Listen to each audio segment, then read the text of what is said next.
You think sandwiches were just lunch? Think again.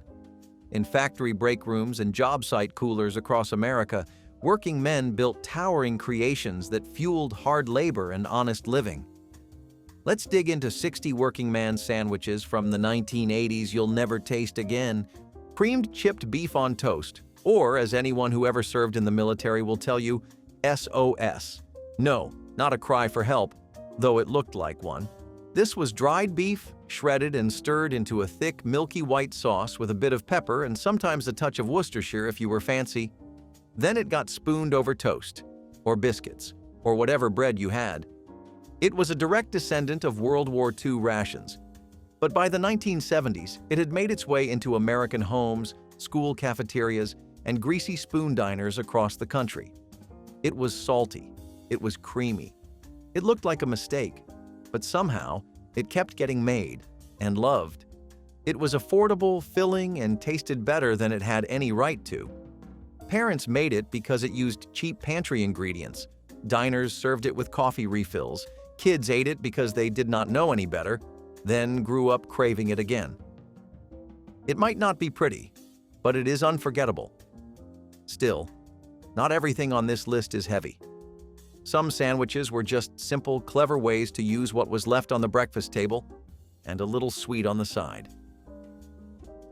The fried bologna and mustard sandwich is one of those classic comfort foods that speaks to simplicity and practicality. A true Southern favorite, this sandwich became a staple in many households during tough times when meat was scarce and budgets were tight.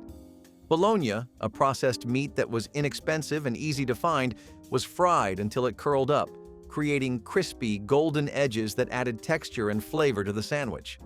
The bologna's richness was perfectly complemented by a generous smear of mustard, which added a tangy zing that cut through the greasy richness of the fried meat. It wasn't a sophisticated meal, but it was satisfying, hearty, and filled you up without costing much. The best part was how easy it was to prepare. A quick fry on the stove and a spread of mustard, and you had yourself a meal in no time. The bologna was affordable and could be bought in bulk, making it a practical choice for families trying to stretch their food dollar. While it may not have been gourmet, the fried bologna and mustard sandwich provided a familiar, comforting taste that many still remember fondly today. It wasn't about fancy ingredients or elaborate cooking methods. It was about making something hearty and satisfying with what was available. And while this classic combo hits the spot, the next sandwich on our list takes another humble ingredient and turns it into something surprisingly delicious. Butter and sugar sandwiches were the quiet little treat that felt like a celebration even when there was nothing special going on. Grandparents would take soft white bread, spread a generous layer of butter across it, and sprinkle just enough sugar to make it sparkle. Toast it lightly, and suddenly you had something that tasted like pastry from a bakery window. The butter melted into every corner of the bread, and the sugar turned into this delicate crunch that made the whole thing feel indulgent, despite being made from the simplest ingredients in the kitchen. It was sweet, without trying too hard, comforting without being heavy, and somehow tasted like more than the sum of its parts. When grandparents handed it to you warm, you felt like you were being given a secret treasure, one of those homemade miracles that adults forget about but kids remember forever.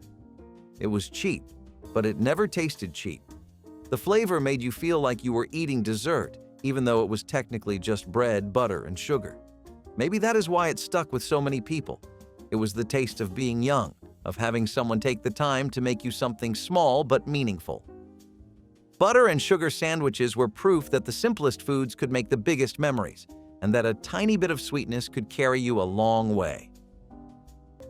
Cracklin' Biscuit was a celebration of pig butchering season, featuring those crispy bits of rendered pork fat baked right into the bread itself. When families rendered lard, the leftover pieces of fried pork skin and fat became cracklins, crunchy morsels packed with flavor. These were folded into biscuit dough before baking, creating bread that was rich, salty, and satisfying straight from the oven. No additional filling was needed because the cracklins provided all the flavor and fat a body required.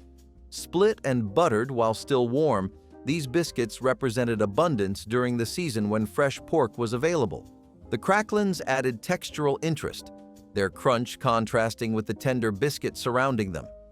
Families looked forward to butchering time partly because it meant cracklin biscuits for breakfast. This sandwich connected people to the rhythm of rural life, where food followed seasons and nothing was ever wasted. Imagine being 8 years old and opening your lunchbox to find chopped olive and cream cheese on pumpernickel.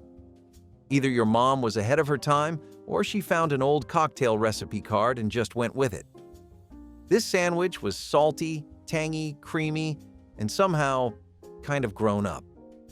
You had green olives chopped so fine they could sneak into your taste buds before your brain caught on, mixed with cream cheese until it was a spread so thick it stuck to the knife like it had a mission.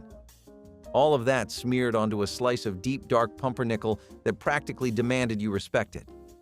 It was not flashy, it was not sweet, and no kid was trading their cookie for it, but it had an edge, the kind of flavor that got better the more you chewed. Somewhere along the way, this party appetizer snuck into lunchboxes, Tupperware, and even a few kitchen counters at 2 in the morning. It was strange, but it made sense. The 70s were weird like that. Spreads were suddenly sandwiches and finger food was fair game. Of course, if you thought cold spreads were wild, wait until you see what happens when tuna salad goes face to face with a broiler. In the summer, when tomatoes were in season and fresh produce was at its peak, tomato and sugar sandwiches became a beloved choice. Thick slices of juicy, ripe tomatoes, sprinkled with sugar, were placed between slices of bread. It might sound odd, but the sweetness of the sugar balanced the tang of the tomatoes, making it an unexpectedly delicious combo. Some people even added a little mayonnaise to the mix for extra creaminess. This sandwich became a perfect treat, often eaten barefoot on the porch in the warmth of summer. It was simple and sweet, a perfect way to enjoy the bounty of the season without spending much. While it was certainly a summertime favorite, this combo is one of those meals that people today may never quite understand.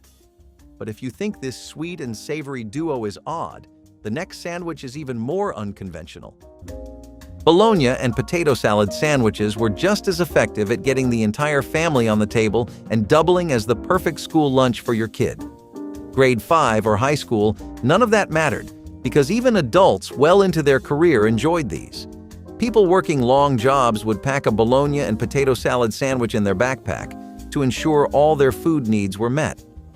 Often, you would come into a home around the afternoon and find kids glued to the TV with a bologna and potato salad sandwich in hand. Mixing in some chicken chunks or chips would only upgrade an already stellar dish, and we definitely want potato salads and this sandwich to make a comeback. Sardine and mustard sandwiches were the bold, fearless meals grandparents made when they wanted flavor, nutrition, and thrift. All at once, sardines came in tins that waited on the pantry shelf like hidden treasures. Salty and tender with enough natural oil to feel restaurant-rich, grandparents mixed them with mustard, sometimes adding onions or a splash of vinegar, and spread the mixture with the confidence of someone making a seafood cafe special. And honestly, it tasted like it belonged there. Sardines had that deep, briny flavor that made the sandwich feel worldly and far more expensive than it was. These meals filled you up and stayed in your memory long after, teaching you something about trying foods that looked humble but tasted big. Grandparents valued strong flavors, meals that woke you up and proved that good food was about skill, not money. Sardine and mustard sandwiches were a small act of boldness and a thrifty masterpiece. Fried apple biscuit brought orchard sweetness to the breakfast table, combining quickly cooked apples with fresh biscuits for a meal that felt almost like dessert. Apples were sliced thin and fried in butter with a sprinkle of sugar and cinnamon until they softened and their edges began to caramelize. The warm fruit was spooned onto split biscuits, the juices soaking into the bread while the apple slices provided tender sweetness. During apple season, this sandwich appeared regularly on farm tables, using fruit that might otherwise go to waste before it could be properly preserved. The preparation took barely 5 minutes, yet created something that children and adults alike looked forward to. Some families added a drizzle of cream or a pat of butter for extra richness. The combination of warm spiced fruit and tender biscuit represented the best of country cooking, where seasonal abundance met morning hunger. The patty melt was not just a sandwich, it was a lifestyle. It belonged to truck stops, corner booths, and places where the waitress calls you hon. Start with a beef patty, not too thick, not too thin, grilled until the edges charred just enough. Then pile on caramelized onions so sweet they practically melt, and drop a couple of slices of Swiss cheese on top until it oozes over like lava. But the crown jewel? That rye bread, buttered and toasted right on the griddle. It soaked up everything. The beefy drippings, the onion sweetness, the crispy edges of the cheese. Every bite was a perfect mix of crunchy and gooey, salty and buttery. You were not just eating a sandwich, you were biting into pure diner energy. People had this at lunch and still talked about it at dinner. If your parents ever made this at home, you were one of the lucky ones. And if not, you probably still remember your first time trying one and realizing a sandwich could actually stop time. But not every sandwich needed to be hot off the grill. Some came cold, weirdly fancy, and straight from the pages of a church cookbook. For many families, the cornbread and molasses sandwich was a nostalgic, soul-satisfying meal. This humble sandwich takes us back to the Appalachian table, where cornbread was a daily staple, especially when times were tough. Cornbread, often considered a basic but hearty food, was a versatile option when money was scarce. If the cornbread was a little stale or leftover, all the better. It was perfect for slathering with rich molasses, which was often a pantry staple in many homes. The molasses added a rich sweetness that made the sandwich not just filling but comforting in its simplicity. Sometimes a little butter was added for extra indulgence, giving the bread a velvety texture that made each bite even more satisfying. While it might not have been a gourmet creation, it was a connection to simpler times when families used what they had and made do. Cornbread was cheap and easy to make, and molasses was an affordable sweetener. The combination of the hearty cornbread and the sweet molasses made it the perfect meal when the cupboard was bare. For many, it was a meal that provided both physical and emotional comfort. Nothing fancy, but it worked. It wasn't about the ingredients being luxurious. It was about making the most of what was available and taking pride in the simplicity of the dish. This sandwich wasn't just a meal. It was a reminder of resourcefulness, tradition, and making do with less. Most of the lovers of chicken salad and grape sandwiches dwindled a lot over the years, and now it is just a memory. No one does comfort food better than Americans, and the iconic potato chips and cheese sandwich is proof. People would grab cheddar or mozzarella cheese and a packet of Frito-Lays or a can of Pringles and get busy at the table but not in the kitchen. Reason being, this was one of those 10-minute dishes that took absolutely no effort or time to make, like instant noodles. Barbecue-flavored chips would be preferred because they added a secondary flavor, but all kinds were used and the crunch was just to die for. In the 1970s, chips like Pringles were getting more and more popular in America, and that made it even easier for this to take center stage. What would follow in the decades after was a growing concern for health, and people stopped making their favorite potato chips and cheese sandwiches, but we would love a 70s plate.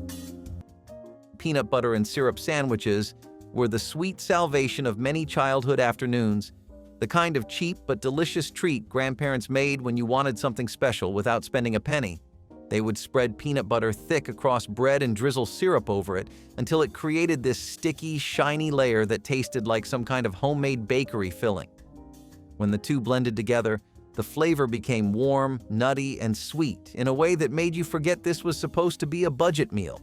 If the sandwich was warmed slightly or toasted, the peanut butter melted just enough to create a gooey texture that felt decadent. Grandparents had a sixth sense for when you needed something comforting, and this was one of their easiest fixes. It tasted like kindness, like after-school moments spent in quiet kitchens, like small joys made from even smaller ingredients. It was cheap, but the flavor felt rich. It was simple, but the memory stuck. Peanut butter and syrup sandwiches turned thrift into sweetness, and that is why they linger so deeply in people's minds. Hoe cake and syrup sandwich was the original fast food of rural America, cooked on griddles or even the flat side of a hoe over open fires. Cornmeal mixed with water and salt formed a simple batter that was poured onto hot greased iron and cooked until golden on both sides. The resulting cake was dense and slightly gritty, with a corn-sweet flavor that needed only syrup to become breakfast. Sorghum, molasses, or cane syrup would be drizzled over the hot cakes, soaking into the surface and pooling in the crevices. This sandwich could be assembled in under 5 minutes using ingredients that every rural household kept on hand. Field workers ate hoe cakes standing up, the portable nature making them perfect for mornings when there was no time to sit. Children learned to make hoe cakes young, the simple recipe serving as their introduction to cooking. The name itself carried history, connecting generations to a time when cooking happened wherever work took you. If breakfast and lunch ever had a baby, it would probably look like the Denver sandwich. And no, this has nothing to do with Colorado. It just happens to be the name that stuck. Picture this: chopped ham, bell peppers, and onions folded into a golden omelet, then squished between 2 slices of toasted white bread that crackle at the corners. It was the kind of meal that rolled straight off a diner griddle and onto your plate with no apologies. There was no syrup, no fancy garnish, just a sandwich that worked as hard as you did. People on their way to double shifts or cranking their station wagon heaters on winter mornings lived for this. It was breakfast without needing a plate, a fork, or even a break in your morning routine.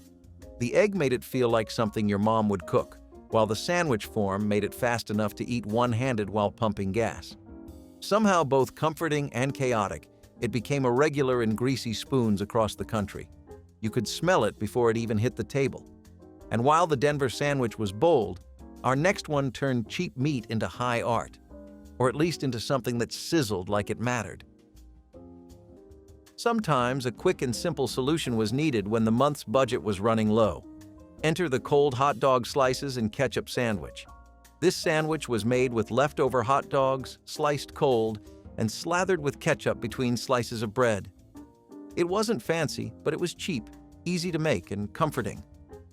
After payday, people might have splurged on hot dogs, but by the end of the week, those leftovers would be repurposed into this quick fix. The cold hot dog slices were nothing more than a vehicle for the ketchup, but when combined with bread, it made a satisfying snack or lunch. There wasn't much finesse to it, but it worked. It might not win any culinary awards, but when you've got limited resources, you make do with what you have. And while this sandwich may seem like an odd pairing, it's definitely one you'd want to try if you're in need of a last-minute meal. However, if you're craving something a little heartier, the next sandwich might just be what you're looking for. Cooked chicken livers mixed with onions and spices came together to create the chicken liver sandwich. Now, out of all the ones on the list, this one has probably stood the test of time the most rigidly. You'll still find it in the odd bistro or cafe here and there. Preparing it is a bit of work, but for those who want to expand their sandwich arsenal, this is a worthy addition. You'll need celery, red onions, curry powder, salt and pepper, and lettuce of your choice. Once you've mixed your meat with your vegetables and spices, it's time to get cooking in a 350-degree skillet and mix well. Once it's all ready, assemble your sandwich and see just why this was so popular around the 1940-1960s. Corned beef hash sandwiches were the kind of meal that made you feel like you were sitting in a greasy spoon diner, even if you were just sitting at your grandparents' old wooden table. Corned beef hash had that unmistakable sizzle, that pan-fried aroma that filled the entire kitchen and made you feel hungry. Even if you had just eaten, grandparents would crisp it up just right, letting it brown at the edges and soften in the center until it tasted like something straight off a restaurant griddle. Then they would press it between slices of bread, flattening it slightly so the heat melted everything together in this satisfying, hearty way. The sandwich was salty, savory, warm, and deeply filling. It tasted like a blue-collar morning, the kind of breakfast you would grab before a long day of work. But when grandparents made it, it was more than fuel. It was a piece of their own memories, carried forward into yours. Corned beef hash sandwiches were cheap, simple, and unforgettable because they felt like a meal with history behind it.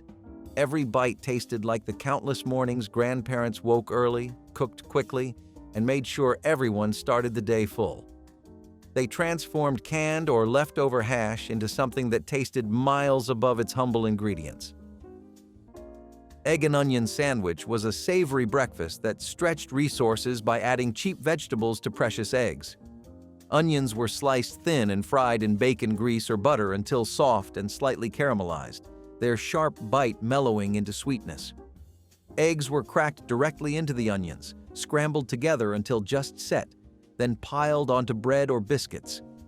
The combination was simple, but deeply satisfying, the onion's sweetness complementing the egg's richness in ways that plain eggs couldn't match. This sandwich cost almost nothing extra to make since onions were garden staples that stored well through winter. Farm families ate this regularly, knowing that a handful of onions could transform 2 eggs into breakfast for 4 people. The smell of frying onions filled kitchens each morning, announcing that something good was being prepared. This sandwich represented the practical wisdom of rural cooking, where adding vegetables wasn't about health trends, but about stretching limited resources further. You know it is serious when your childhood lunch starts with a loud sizzle. Fried bologna and mustard was never supposed to be a star. It was just something people made when they ran out of ideas or groceries. But it had that wild card charm. Thick-cut bologna, the kind with that red plastic skin you had to peel off, got tossed on a hot skillet until it puffed like a mini volcano. It would curl at the edges, crispy and brown, and just when you thought it was done, it would start to sing. Slap that onto a slice of Wonder Bread, squeeze on yellow mustard like you mean it, and top it with another slice. No lettuce, no tomato, no distractions. This was the sandwich that knew what it was. It smelled like school lunches and weekend trips to the lake. It was cheap, easy, and always hit the spot. Nobody was trying to impress anybody with this. But somehow, it never let you down.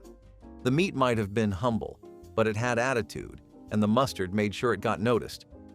Now, if that one felt like a memory, wait until we talk about the sandwich that brought the diner straight to your house, griddle grease and all. Way before anyone was throwing around the word fusion, people were already stuffing taco night into a sandwich roll and calling it lunch.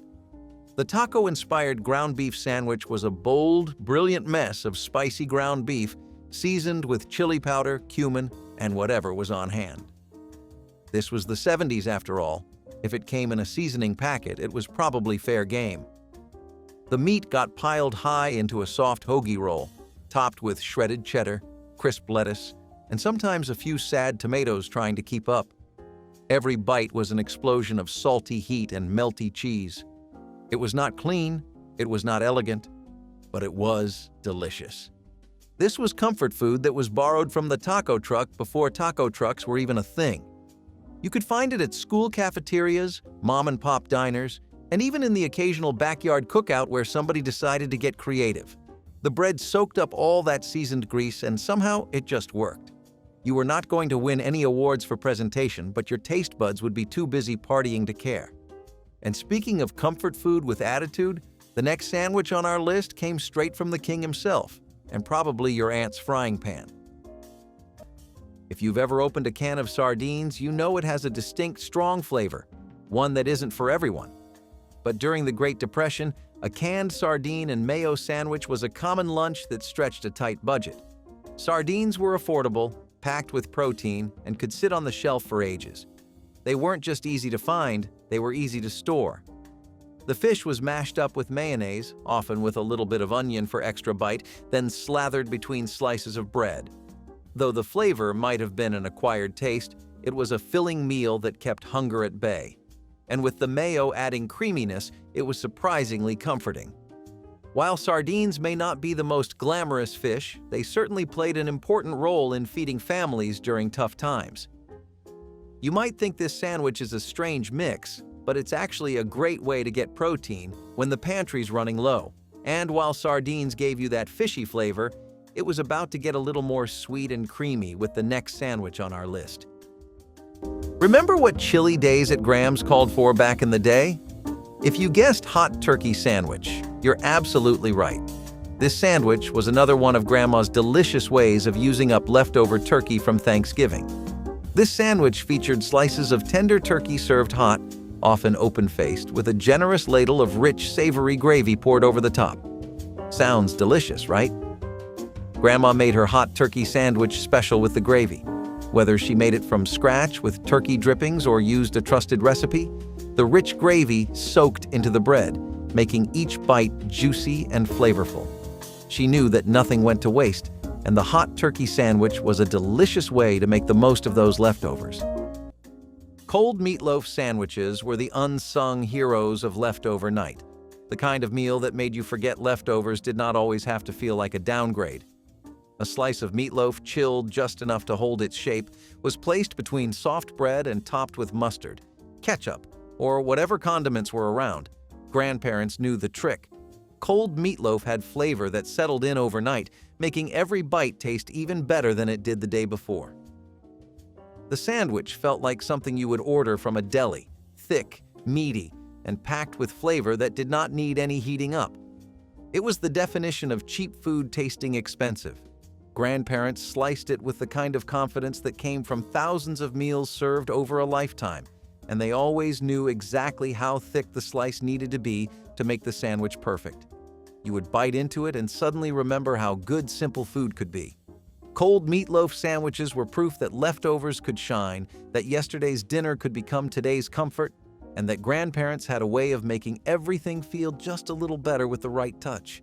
Cornbread crumble sandwich was a resourceful breakfast that gave yesterday's cornbread new life with nothing more than buttermilk in a bowl. Leftover cornbread was crumbled into chunks, then covered with cold buttermilk until the bread softened but didn't completely dissolve. Some families added a spoon of sugar, others preferred it savory with a pinch of salt.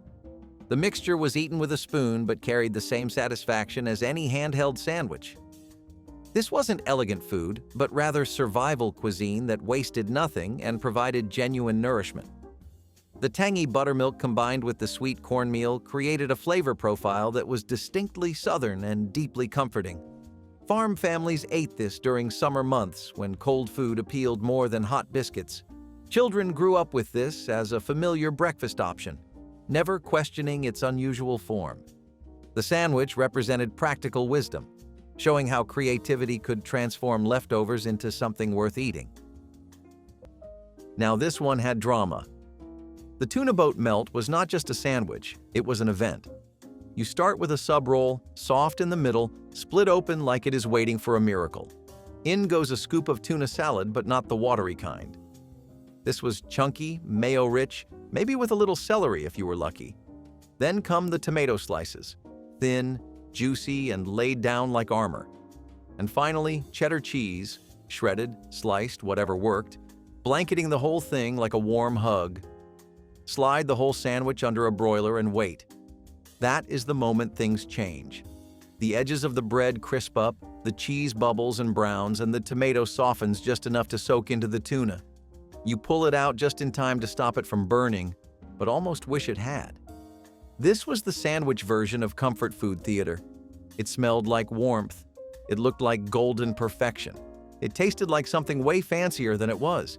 Parents made it to use up tuna, but kids remembered it like a feast. But if this one was golden, wait until you meet the sandwich that vanished from lunch counters just as fast as it appeared. Sometimes, simplicity was the answer when it came to making a meal out of what was available, and the ketchup sandwich was a prime example of that. When food was scarce and the pantry was running low, a ketchup sandwich became a quick, affordable solution. It was as simple as it sounds, just bread and ketchup. It may not seem like much, but for many families, it was a meal that could be thrown together in a matter of minutes, with nothing more than 2 slices of bread and a squeeze of ketchup. There was something comforting about the tangy sweetness of the ketchup paired with the soft, familiar bread, making it a surprisingly satisfying combination. It wasn't about fancy ingredients. It was about making the most out of what you had. If you were lucky and payday wasn't far off, you might even add a Kraft single for a little extra richness, transforming it into a cheese and ketchup sandwich. But in its most basic form, the ketchup sandwich was a testament to the resourcefulness of families making do in tough times. It was a meal that required little preparation but still filled the stomach. This sandwich wasn't about high-end flavors or ingredients. It was about stretching what little you had and getting through the day with a simple, reliable meal. And while the ketchup sandwich was straightforward, It's about to get a little more indulgent with the next sandwich, where the flavor combinations get a bit more interesting. Corned beef tongue with mustard in between fluffy bread slices. Okay, beef tongue might be way out of your palate, but don't disregard the corned beef tongue sandwich just yet. For something to fade from history, it's got to cement its spot there first, right? Can't do that if you don't bring something to the table. Perhaps this one will bring a lot more than you'd expect. It's traditionally prepared with carrots, garlic, red pepper, black pepper, salt, onions, mayo, and spice like bell pepper, paprika, and some garnishes like lime and parsley. So we already have the makings of a savory delight. You really want to keep a close eye on the beef tongue while it's in the pot, though. It can alter the flavor or dry it out fast. Though this sandwich has faded into the past now, the intricacy and delicacy through which it was created is a marvel to look back at. Maybe one day, this sandwich will come back at fancy restaurants, but for now, it remains a figment of the past. Potted meat sandwiches were born from pantry shelves that never had much but always had enough. That small can of potted meat, easy to overlook today, was once a dependable meal when money had to stretch farther than anyone wanted to admit. Grandparents mixed it with diced onions or pickles to give it flavor that felt almost gourmet. Spread thick on soft bread, it became the kind of sandwich you relied on when time or money were running low. Potted meat had this salty, savory richness that tasted like a diner sandwich when seasoned just right. Grandparents knew how to make a can feel like a full meal, how to make you feel like nothing was missing, even if life was difficult. Eating it felt like stepping back into a kitchen built on hope and habit. They opened the can, mixed it by instinct, and served it without fuss. That simplicity was part of its charm. Potted meat sandwiches were built on resilience, care, and the belief that flavor does not depend on wealth. A fried mush sandwich turned yesterday's cornmeal porridge into this morning's crispy breakfast in the time it took to heat a skillet. Leftover cornmeal mush was poured into loaf pans the night before, where it would set firm as it cooled. Come morning, thick slices were cut from the solidified mush and fried in lard or bacon grease until both sides developed a golden crust that crackled when bitten. These crispy slices were placed between bread or simply eaten with syrup poured over top. The texture contrast was remarkable, the exterior shattering to reveal a creamy, corn-sweet interior that brought comfort and sustenance. This sandwich stretched resources brilliantly, turning one pot of mush into multiple meals across 2 days. Farm families across the Midwest and South relied on this transformation, knowing that nothing cooked should ever go to waste. Children especially loved the sweet corn flavor combined with the satisfying crunch, making it a breakfast worth waking early for. If you were a regular at lunch counters in the 1970s, there was one cold cut that had a mysterious charm: pickle and pimento loaf. It had a look that was hard to ignore. A pale pink meat dotted with bright green pickle bits and tiny flecks of red pimento, like a mosaic made by someone who really loved sandwiches. It came sliced thin from behind the deli glass, slapped between white bread with a dab of mayonnaise, and wrapped in wax paper with a soda on the side. You did not question it. You just ate it. The flavor? Tangy, savory, and weirdly sweet, but not in a bad way. It had the texture of bologna, the bite of pickle, and the color scheme of a Christmas tree. For some reason, it vanished from most grocery shelves by the end of the decade.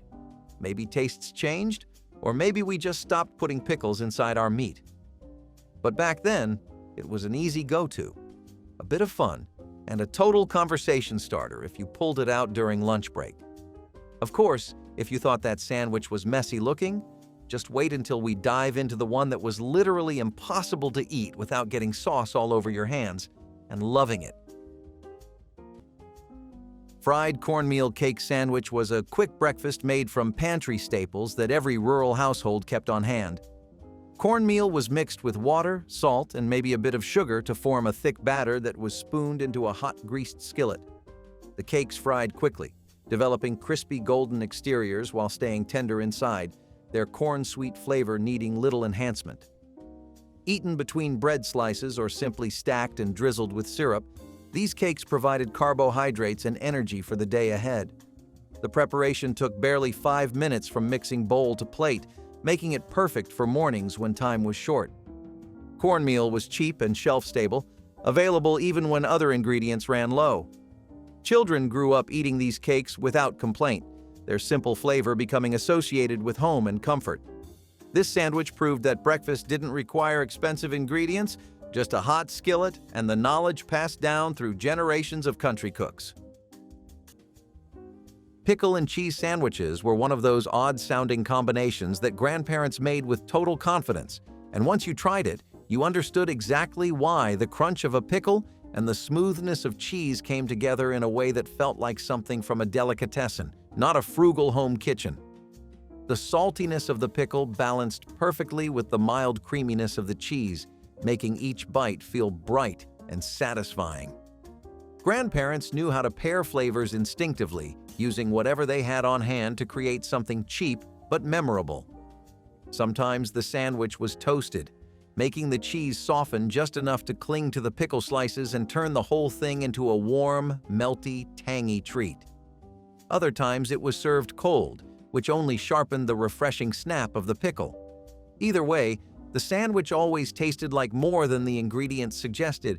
It was the taste of resourcefulness, of kitchens where nothing was wasted and everything was used with intention.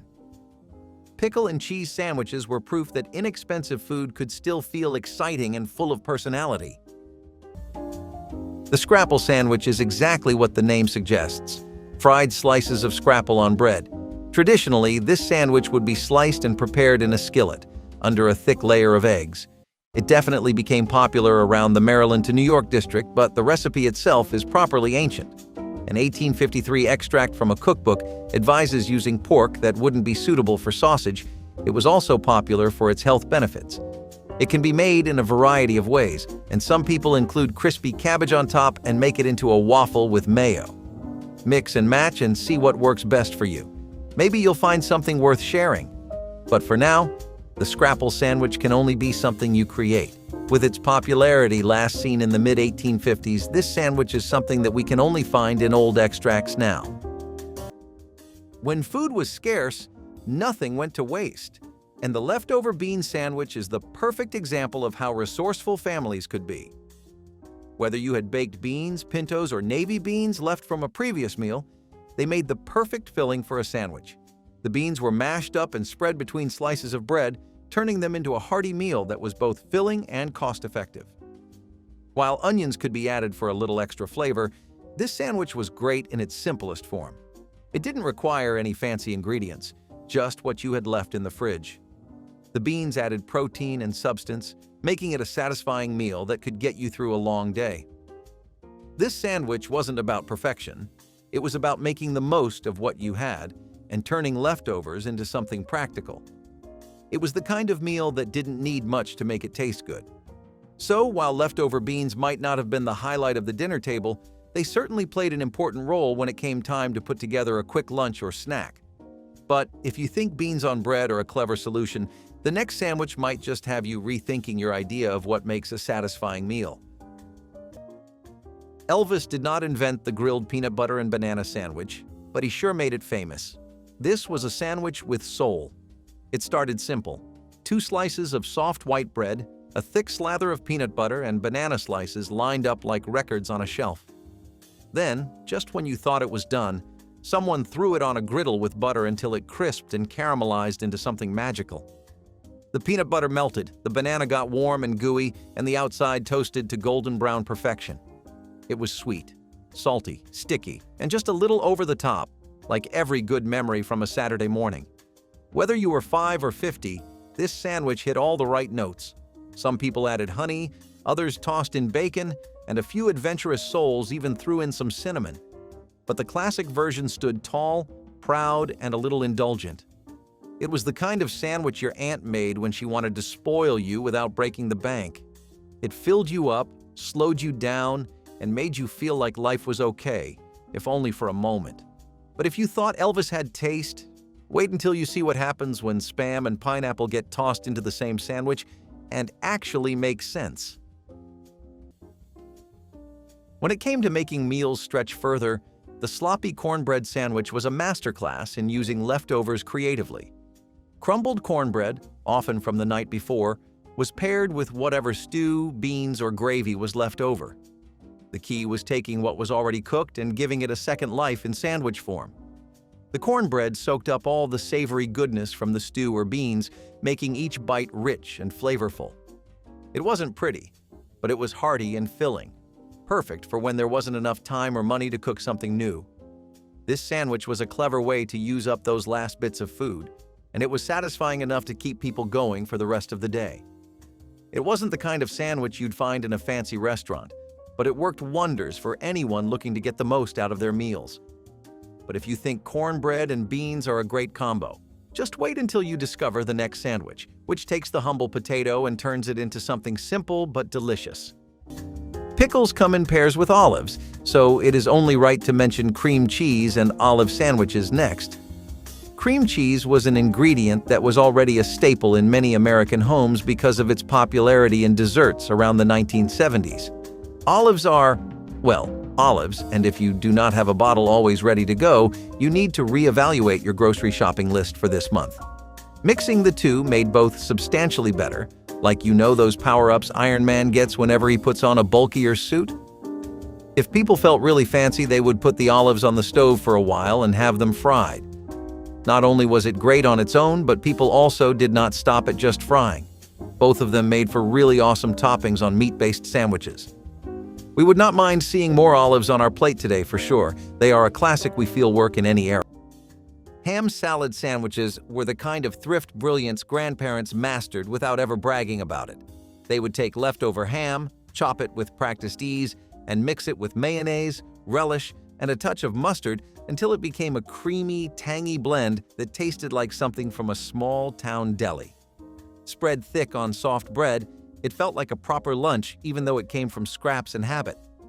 The smell of ham and relish filling the kitchen was enough to make anyone hungry, and the taste was always rich but never heavy, balanced even without a written recipe. Grandparents simply knew when it needed more relish or another spoonful of mayonnaise. Ham salad sandwiches tasted like comfort shaped by experience, a reminder that inexpensive food could still feel generous and deeply satisfying. They were born from frugality, but remembered as pure warmth. Oatmeal bread toast was a hearty breakfast that featured homemade bread enriched with cooked oatmeal for extra nutrition and density. The bread was sliced thick and toasted over the fire or in a dry skillet until the exterior crisped, while the oatmeal-studded interior stayed chewy and moist. Spread with butter, honey, or jam, this toast provided sustained energy that lasted through hours of physical labor. The oatmeal added texture and nutrition, stretching flour supplies while creating something more substantial than regular bread.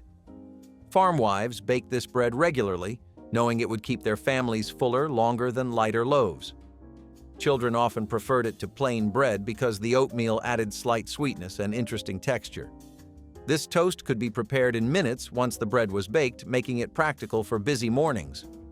Oatmeal bread toast represented the kind of thoughtful cooking that characterized rural households where every ingredient was chosen for purpose. The cheese dream was the grilled cheese's show-off cousin, open-faced, broiled, and served hot enough to burn the roof of your mouth if you were not careful. It started with a single slice of white bread, toasted just enough to hold its own. On top went a generous pile of shredded cheese. Cheddar was the go-to, but sometimes you got American or a mystery blend from a bag. Then came the real twist. A tomato slice right on top, dusted with paprika for color and just a little kick. Under the broiler it went, bubbling and browning until it looked like something straight off the back of a recipe card. It was humble, sure, but it had flair. You would see these at lunch counters, Sunday night dinners, and school lunch trays where the budget was tight but the flavor still mattered. The tomato added a bit of freshness. The paprika made it feel just fancy enough. And the cheese? Well, that was always the star. It was a small thing, but it delivered big. The cheese dream was a one-slice wonder, a reminder that sometimes the best sandwiches don't even have a top. But if you wanted something a little more refined, a little cooler, and straight from the country club, The next sandwich knew exactly how to dress for the occasion. Sometimes the oddest combinations end up being the most memorable, and the pickle and peanut butter sandwich is one of those strange pairings that gained a cult following. The combination of creamy peanut butter and crunchy pickles might seem bizarre at first, but it worked. Whether you preferred dill pickles or sweet ones, they added a crunch and tang that complemented the rich, nutty flavor of the peanut butter. It was a sandwich that took a little getting used to, but once you did, it became oddly addictive. The saltiness of the peanut butter paired perfectly with the sharpness of the pickles, making it a surprising yet satisfying snack or meal. It's the kind of sandwich that's hard to forget once you've tried it, and while it may not have been for everyone, it certainly had its fans. But if you think this combo is wild, things are about to get even more unusual with the next sandwich that's all about adding a little tangy bite. Sliced bananas with mayo on white bread.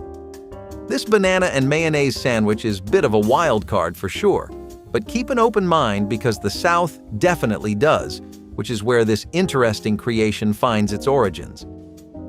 Typically, a lot of comfort food comes out of the southern USA. As you may have guessed, preparing this is as simple as taking candy from a toddler. Now I know what you're thinking. Bananas and mayo sounds worse than water and oil. However, there's a reason it comes into comfort food. All you need is a sliced banana, 2 slices of fresh bread, and a good spread of mayo. Maybe not the best you'll ever have, but what's the downside? Give this forgotten experiment a try and see if it's up your alley. Potato salad sandwiches were the kind of meal that made perfect sense to grandparents, even if they surprise people now. Leftover potato salad never went to waste. It became a cool, creamy filling tucked between slices of bread, turning into something far richer than the cost behind it. The soft potatoes, the dressing, the crunch of onions or celery all blended into a hearty mixture that felt surprisingly complete. It tasted like a picnic you could hold in your hand, like summer afternoons and easy, familiar gatherings. Grandparents understood how to stretch food, and potato salad was one of those dishes that could go further than anyone expected. The sandwich was inexpensive, satisfying, and comforting in that quiet way their meals always were. They had a talent for turning yesterday's leftovers into something worth remembering, and this sandwich was one of their simplest successes. Fried pie pocket was a portable breakfast that enclosed sweet filling inside crispy fried dough, perfect for eating on the move. Leftover pie filling or stewed fruit was spooned onto circles of biscuit dough, which were then folded and sealed before being fried in hot lard until golden brown. The exterior crackled when bitten, giving way to warm, sweet fruit that had intensified during cooking. Apple, peach, and berry fillings were most common, depending on what was preserved or in season. These pockets could be wrapped in cloth and carried to fields or schoolhouses, providing sweet energy wherever the day took you. Making them required more effort than simple bread sandwiches, but families prepared batches on weekends to last through the week.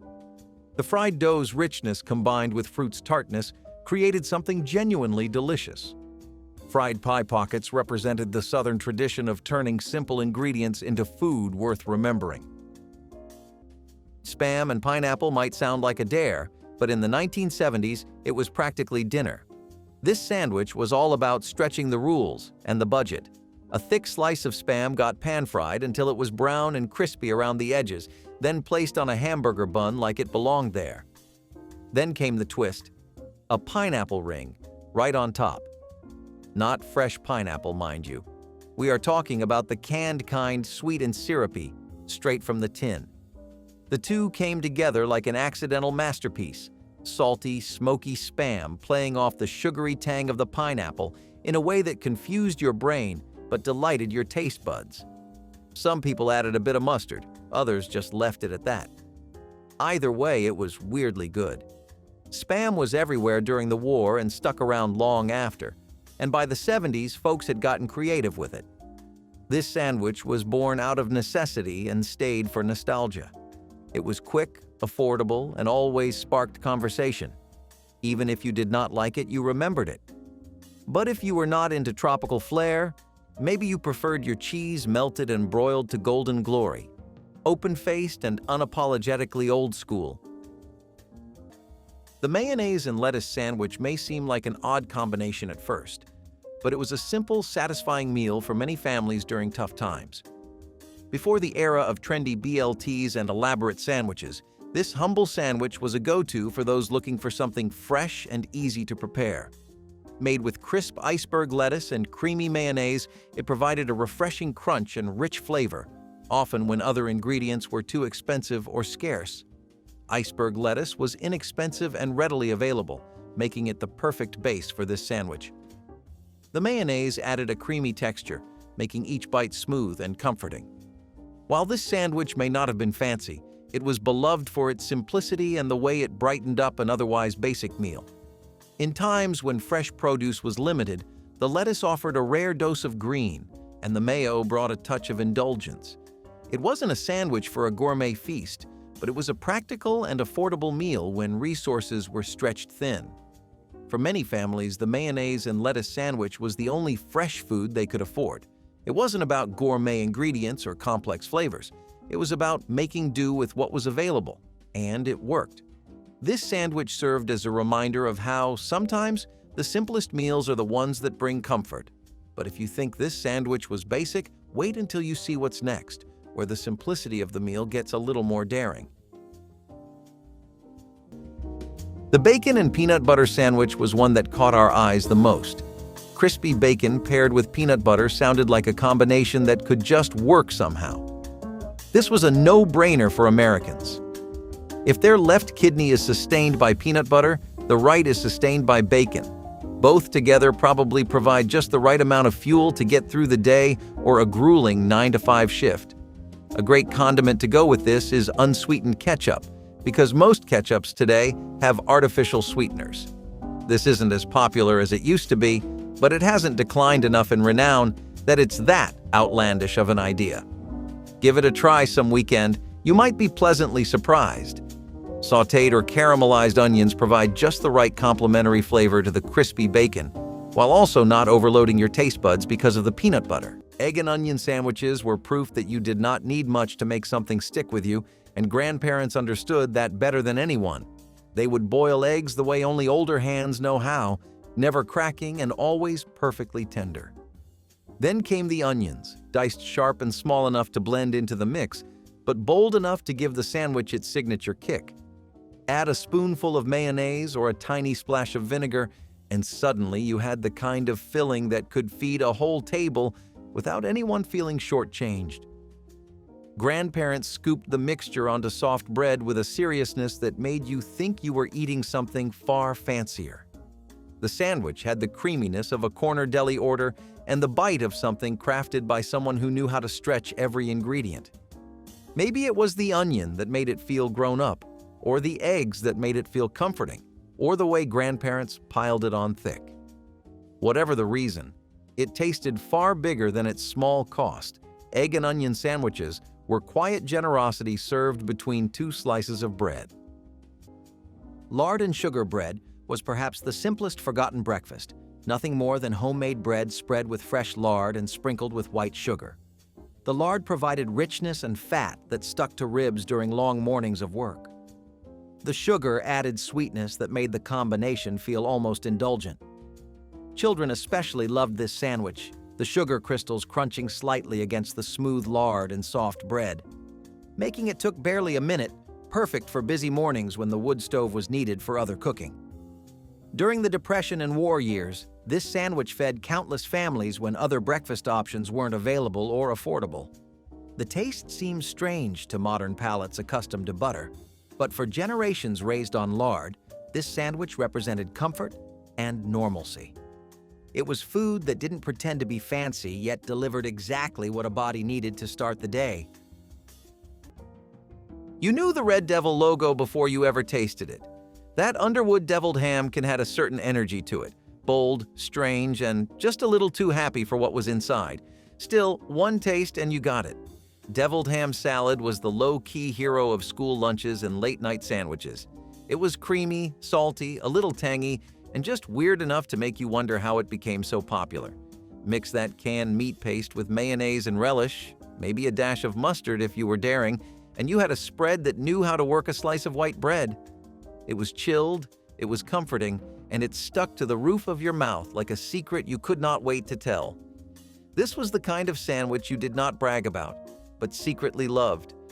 And it was there for you, on road trips, in brown bags, and even at midnight when you could not sleep. It never looked fancy, but it never needed to. Deviled ham was a flavor bomb dressed up like a cold cut. But if you wanted something a little fresher, a little more deli style, then nothing hit quite like a stack of corned beef with a side of slaw and just enough spice to make you pay attention. Elvis Presley wasn't the only one who loved a peanut butter and bacon sandwich. The combo of crispy, salty bacon and creamy, rich peanut butter created a high-protein, energy-packed sandwich that was a favorite for anyone in need of a quick and filling meal. It's easy to see why this sandwich caught on. It balanced savory and sweet, crunchy and creamy. The bacon gave it that satisfying crunch, while the peanut butter added a smooth richness. It wasn't the healthiest option, but when you're working with a tight budget and even tighter food supplies, it was a treat that gave you the energy to keep going. Not only was this a cheap meal, but it was also indulgent in a way that made you forget about how hard times really were. The combination of these two ingredients might have seemed strange, but it worked, and it worked well. But if you're craving something a little lighter, something that came before the age of bacon and peanut butter, the next sandwich on our list might be just what you need. Tomato sandwich on toast was a summer breakfast that celebrated garden abundance when fresh tomatoes ripened faster than families could eat them. Thick slices of ripe tomato, still warm from morning sun, were placed on toasted bread spread with mayonnaise and sprinkled with salt and pepper. The tomato's juice soaked into the toast, creating a slightly soggy texture that was part of the sandwich's appeal. Nothing else was needed or wanted because a perfectly ripe tomato required no enhancement beyond salt to bring out its natural sweetness. This sandwich appeared only during those few weeks when gardens overflowed with fruit, making it seasonal and special. Farmers ate these standing at kitchen counters, the juice running down their chins as they fueled up before heading back to work. Children learned to love fresh tomatoes through this simple preparation. The tomato sandwich represented the connection between table and garden that defined rural life. If you've ever walked the streets of downtown New York, I'm sure you're familiar with the infamous pastrami on rye. If your grandma's from the Big Apple, chances are her recipe is highly regarded. This sandwich became a staple in Jewish delis in the late 19th and early 20th centuries, thanks to Eastern European immigrants.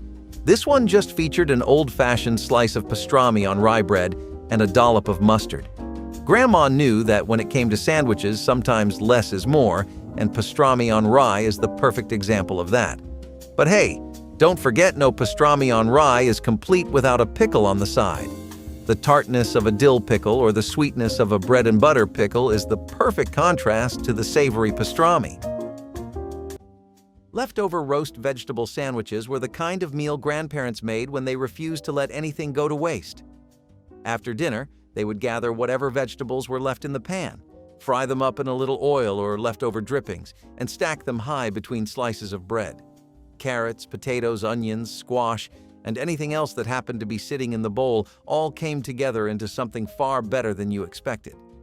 The heat revived them, bringing back the flavors that had dulled after sitting out, and the bread turned it into a portable, handheld feast. It tasted warm, smoky, and rich, like something you would order from a corner cafe that prided itself on rustic charm. Grandparents knew how to stretch leftovers into entirely new meals, and this sandwich was one of their greatest hits. It was cheap, filling, and comforting, giving you a whole second dinner out of what everyone else would have thrown away. Eating it reminded you that grandparents never needed a recipe to impress you. They just needed a skillet, a little oil, and the sense to know that food could always be made new again. These sandwiches were thick, messy, and unforgettable, carrying with them the memory of kitchens where nothing was ever wasted and everything was always used with care. Butter and jam biscuit was the most straightforward of breakfast sandwiches, yet remained a favorite for generations of rural children and adults alike. A hot biscuit, split while still steaming, received a generous pat of butter that melted instantly into the crumb. Then came homemade jam, spooned from jars that lined pantry shelves, spreading easily over the butter-soaked surface. The combination was sweet, rich, and comforting, each bite releasing the flavor of whatever fruit had been preserved during summer months. Strawberry, blackberry, and peach were favorites, though any fruit could become jam when sugar and cooking time combined. This sandwich required no cooking beyond the biscuits themselves, making it perfect for mornings when the stove was needed for other purposes. Children often assembled their own, learning kitchen skills through this simple task. The butter and jam biscuit was democratic food that appeared on tables regardless of family wealth, beloved because it genuinely tasted wonderful. Now, bologna is not what you would call glamorous, but in the 1970s, someone took that humble meat and turned it into a straight-up miracle. Enter the bologna pizza sandwich. This was not a joke, it was genius. You start with a soft hamburger bun, maybe left over from the weekend cookout. On the bottom half, you lay down a slice of bologna, and if you are doing it right, you give it a quick sizzle in a frying pan so the edges curl up like a little meatball. Then you spoon on tomato sauce, canned, homemade, whatever you have, and top it with shredded mozzarella. After that, into the broiler it goes. What comes out is pure nostalgia with melted cheese dripping down the sides and the edges of the bologna just crispy enough to give it bite. It smelled like school lunch and after-school cartoons. This was a sandwich that did not care what anyone thought. It was pizza-inspired, budget-friendly, and full of attitude. A little greasy? Sure. A little weird? Absolutely. But no one ever forgot their first one. But if bologna in a broiler felt like a stretch, get ready for the canned spread that showed up in lunchboxes, picnic baskets, and every pantry with a shelf of shame, and somehow stayed beloved. Peanut butter and banana sandwiches were the closest thing to dessert you could get without anyone calling it dessert. Grandparents mashed the banana until it blended into the peanut butter, making this sweet, velvety spread that could brighten even the plainest slice of bread. It was cheap, filling, and tasted like something that should have come from a bakery instead of a quiet kitchen. Sometimes they warmed the banana or toasted the bread just enough to make everything melt together in that gooey, comforting way that stayed with you.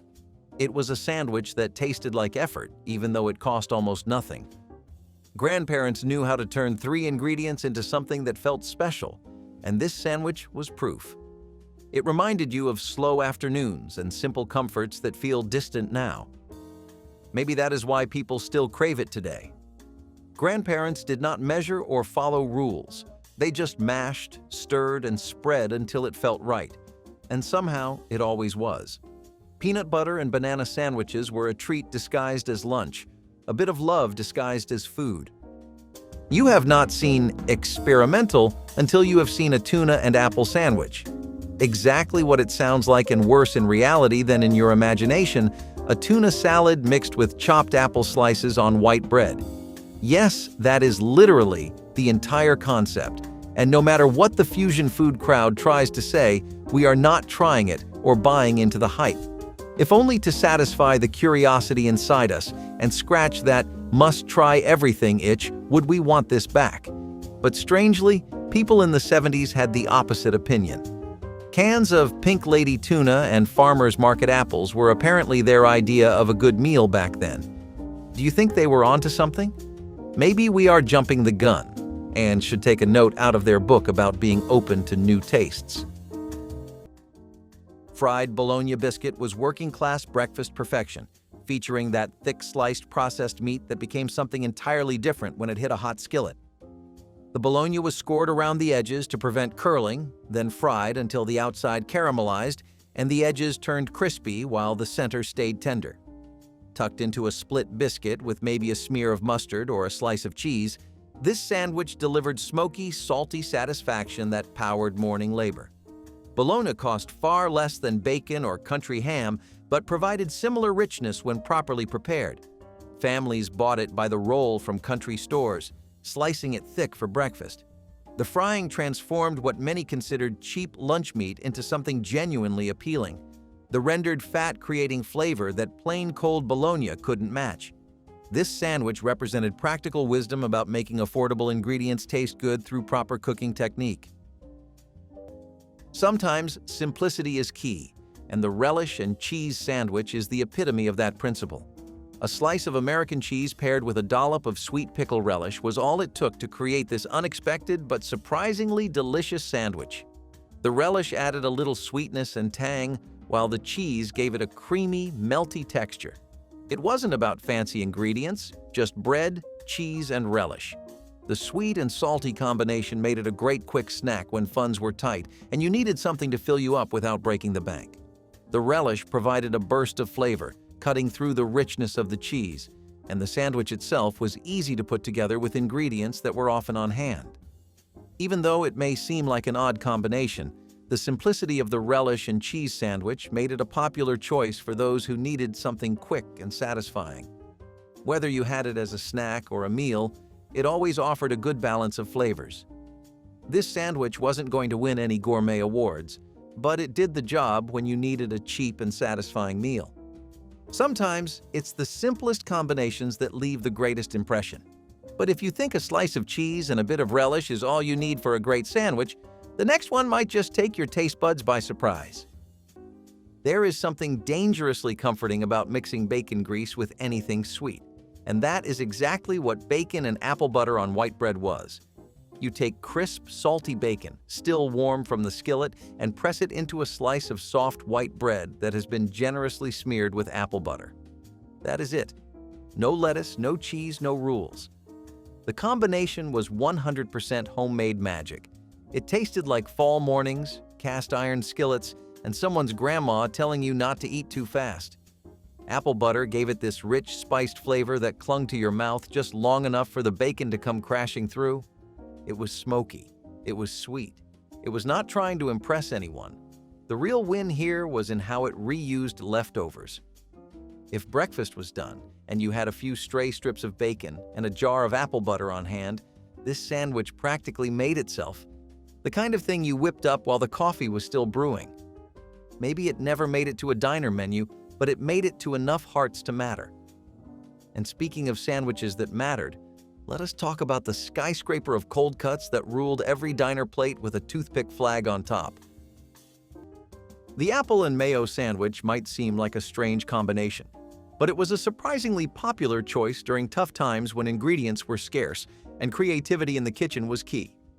Sliced apples, typically tart varieties, were paired with creamy mayonnaise between slices of bread. The sweetness of the apples contrasted with the rich, tangy mayo, creating a unique and unexpected flavor profile. It wasn't the type of sandwich you would find in any deli, but it became a go-to option for those looking for something quick and different. The apples, which were relatively inexpensive and often readily available, provided a bit of freshness and texture, while the mayo added a comforting creaminess that tied the whole thing together.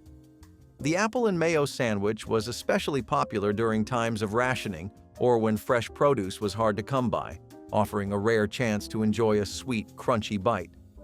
While it wasn't a culinary masterpiece, it was a meal that worked with what was available, perfect for those on tight budgets.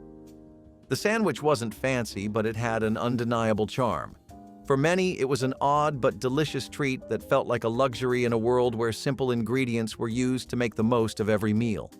And if you thought the apple and mayo sandwich was unexpected, just wait until the next sandwich, where another quirky combination takes center stage with a surprising flavor twist. Liverwurst might not be everyone's cup of tea, but for those who loved it, there was nothing quite like a liverwurst sandwich. So, liverwurst, or liver sausage, has German roots and is a staple in many European countries.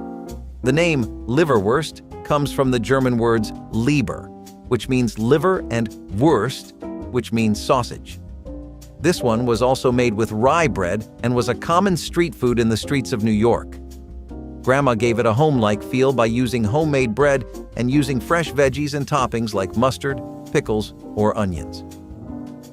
Grandma knew that liverwurst sandwiches were a bit of a specialty, something that not everyone would appreciate. But for those who did, it was a real treat. Fried egg sandwiches were a masterpiece of minimalism, the kind of breakfast that proved you did not need money to start the day with something that tasted like it came from a diner griddle. Grandparents cracked eggs with the confidence of people who had cooked thousands of them, frying each one until the edges crisped up and the center stayed soft enough to melt into the bread. A little butter, a pinch of salt, and suddenly you had a sandwich that felt warm, rich, and comforting in that way only simple foods can be. The yolk would soak slightly into the bread, turning each bite into a soft and savory mouthful that felt like a hug in food form. It was filling without being heavy, cheap without tasting cheap, and somehow felt like both breakfast and lunch depending on the day. Grandparents made these sandwiches with no fuss, no recipe, no second guessing. Just instinct and practice. And the result always tasted better than anything you could buy. Fried egg sandwiches had the quiet charm of a diner classic, something you could imagine served with a cup of coffee in a small-town cafe, yet it came from the most modest kitchen ingredients. That is why people remember them so fondly. They tasted like care, like routine, like mornings spent with someone who wanted to start your day off right. Streak, a lean biscuit, was Appalachian breakfast perfection, featuring that thin-cut salt-cured pork that sat somewhere between bacon and fatback. The meat was sliced from the pig's belly, carrying streaks of lean meat through the fat that gave it both name and character. Fried quickly in a hot skillet, streak, a lean, rendered its fat while the lean portions crisped and curled at the edges. Tucked into a split biscuit with maybe a smear of butter or apple butter, this sandwich delivered salty, smoky satisfaction that powered hours of farm labor. The meat cost less than proper bacon but carried more flavor than plain fatback. Families cured their own streak o' lean in smokehouses each fall, ensuring a supply of breakfast meat that lasted through winter and into spring. This sandwich represented the kind of self-sufficiency that defined mountain life, where families raised and preserved their own food. There is nothing tidy about a sloppy Joe, and that is the whole point. These school cafeteria icons had one mission: to hit like a flavor bomb and leave a trail behind. Tangy ground beef cooked with tomato paste, onions, and whatever seasoning the lunch lady felt like using that day. Scooped in a steaming pile onto soft hamburger buns that were usually a little too small. You would take one bite, and the filling would slide out the other side like it was trying to escape. Your hands? Covered. Your tray? A disaster. Your smile? Huge. They were sweet, salty, savory, and just chaotic enough to make lunch feel like a party. Even the name sounded like something you should not be allowed to say in class. Sloppy Joes were not reserved for fancy moments. They were served with plastic forks and half a chocolate milk carton. But they became legendary. Maybe it was because they tasted like comfort food mixed with rebellion. Or maybe it was just the fact that no one ever got through one without needing extra napkins. Either way, it earned its place in the Sandwich Hall of Fame. But what if I told you there was a sandwich out there that combined egg, gravy, and a hamburger bun, and somehow made it work? Egg in a Hole was a clever breakfast that used a single slice of bread and one egg to create something greater than either ingredient alone. A circle was cut or torn from the center of a bread slice, and the bread was placed in a buttered skillet where an egg was cracked directly into the hole. As the bread toasted, the egg cooked, the white setting while the yolk stayed soft if you timed it right. The cutout circle was fried alongside, becoming a crispy bonus for dipping into the runny yolk. This sandwich wasted nothing and delivered protein and carbohydrates in perfect proportion. Children especially loved it because the presentation felt special and the eating was interactive. Farm families made this when eggs were plentiful, but time was short, the single-pan preparation making cleanup simple. The combination of crispy bread edges, soft egg, and butter created something genuinely delicious that required no additional ingredients to feel complete. You might be familiar with peanut butter and banana, but how about a banana and mayo sandwich? It's a southern oddity that, over time, turned into a tradition. The combination of ripe banana slices and mayonnaise might sound strange, but there's something about the sweet, slippery texture of the banana paired with the creamy tang of mayo that works. It was a cheap, easy-to-make sandwich that satisfied a sweet tooth while also providing some sustenance.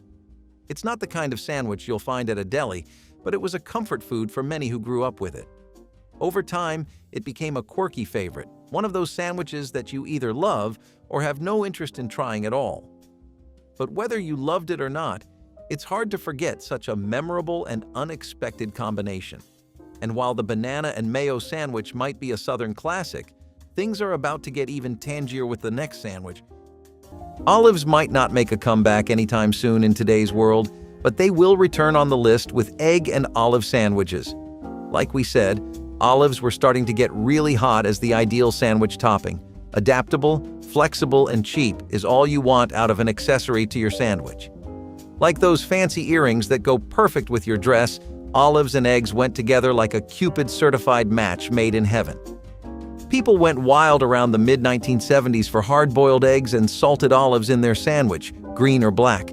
Black olives got a bit more traction with eggs though, whereas greens synergized better with peanut butter. Would you ever try a sandwich that consists only of an egg and a fruit? By the way, you did know olives are fruits, right? Fried egg and fatback biscuit was the working man's fuel that powered countless mornings across Appalachia and the rural South. Fatback, that thick slab of pure pork fat from the pig's back, would be sliced thin and fried in a cast-iron skillet until the edges turned crispy and golden while rendering out precious grease. Into that same bubbling fat went a fresh egg, the whites crisping at the edges while the yolk stayed soft and runny. The whole assembly was placed between halves of a hot buttermilk biscuit, the egg yolk breaking and mixing with the salty pork fat to create a natural sauce that soaked into the bread. This sandwich cost almost nothing to make, yet delivered protein, fat, and carbohydrates in perfect balance. Families kept fatback in the smokehouse or root cellar, ready for any morning when time was short but hunger was real. The combination of crispy pork, creamy egg, and tender biscuit created something genuinely satisfying that no modern breakfast sandwich has managed to replicate. Now this one came out of left field, unless you grew up near a Chinatown diner. The egg foo young sandwich was one of those things that made 0 sense on paper, but the second you took a bite, you stopped asking questions. Start with an egg patty, crispy on the outside, soft on the inside, and packed with bean sprouts, green onions, maybe a little chopped pork or shrimp if you got the good kind. Then came the gravy. Not just poured, but drenched. Thick brown gravy ladled right over the patty until it practically dripped off the sides. Slide the whole thing into a hamburger bun, close it up, and prepare yourself for the kind of meal that laughs in the face of napkins. It was heavy, hot, and heartwarming. The egg foo young sandwich felt like the kind of invention you only make when you are really hungry and just messing around in the kitchen. But in the 1970s, this was a lunchtime legend for anyone who knew where to find it.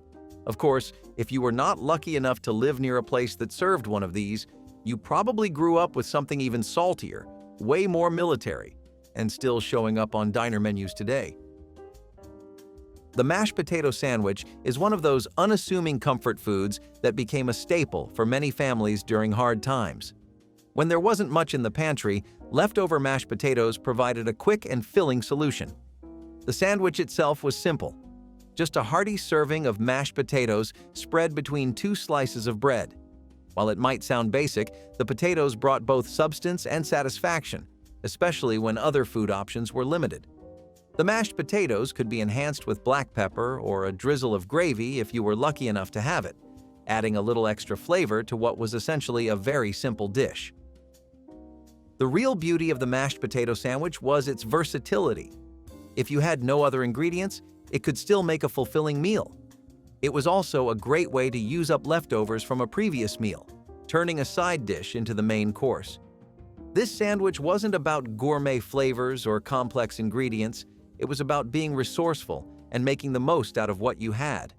For many, it was an affordable, easy way to stretch meals further, especially when money was tight. The mashed potato sandwich might not have been the most glamorous option, but it was a meal that served its purpose well. And while it might seem simple, the next sandwich on our list takes leftovers and transforms them into a surprisingly hearty option. Ham and banana sandwiches are less digestible both literally and figuratively than most of the list, but they actually worked quite well. The trick was in how you sliced them, because if the banana slices were fat and thick while the ham was thin, you would have a really overly sweet sandwich. Meanwhile, if you did the opposite, then you would have a mushy sandwich that did not have any real flavor. If you did get the proportions right, and most people did after their first few tries, then you had a 70s DIY delicacy with simple ingredients. It made sense why most people did not know how to make a good one, because it was not common. People who lived in other decades hated fruit and meat mixes of savory dishes, but they had a lot more room to make an impression with the crowd in the 70s. Maybe people felt very tropical for a decade? The sandwich would be quite an interesting addition in menus today. Tomato and mayonnaise sandwiches were the kind of simple perfection that could only come from grandparents who understood the power of fresh ingredients and soft white bread. A late summer tomato, sliced thick and dripping with juice, could transform the most ordinary day into something memorable. Grandparents knew how to pick them, pressing gently to feel for that perfect softness that meant the tomato had lived its best life. Then came the mayonnaise, spread edge to edge with a focus that would make a professional chef blush. The first bite was always messy in the best way, juices mixing with mayonnaise until it tasted like something from a restaurant that bragged about farm fresh produce. It was cheap, but never felt cheap. These sandwiches were like a quiet family secret, something learned only by standing in a warm kitchen while a grandparent sliced tomatoes with the same knife they had used for years. Eating it felt like eating a season, tied to gardens, porch swings, and long afternoons. Joy made from bread, tomato, and mayonnaise. Grandparents never explained it. They just handed it to you, knowing it was unforgettable. Fried salt pork sandwich was pure survival food that sustained families when other meat wasn't available or affordable. Salt pork, that heavily cured slab of pork belly preserved in brine, was sliced thin and fried until the fat rendered and the edges turned crispy and golden. The intense saltiness meant a little went far, with just a few slices providing enough flavor and fat to make a satisfying breakfast. Placed between slices of homemade bread or tucked into a biscuit, the salt pork delivered immediate energy and lasting fullness. Families kept barrels of salt pork in cellars and smokehouses, insurance against lean times when fresh meat wasn't possible. The frying process transformed the preserved meat, making it tender inside while developing a crust that crackled between teeth. This sandwich taught important lessons about preservation and resourcefulness. The salt pork might seem too intense for modern palates, but for generations of rural families, it represented security and the comfort of knowing food was always available. The club sandwich was never shy about making an entrance. This was the sandwich equivalent of wearing a tuxedo to a barbecue. Triple layered, cut diagonally, and always served with a cocktail toothpick jabbed right through the middle like a victory flag, the classic clubhouse was a masterclass in controlled chaos. You had turkey, ham, and bacon stacked with lettuce, tomato, and mayonnaise on white toast, then doubled up like it had something to prove. One bite, and you got the salty crunch of bacon, the cool snap of lettuce, the savory chew of ham, and that creamy mayo keeping everything glued together.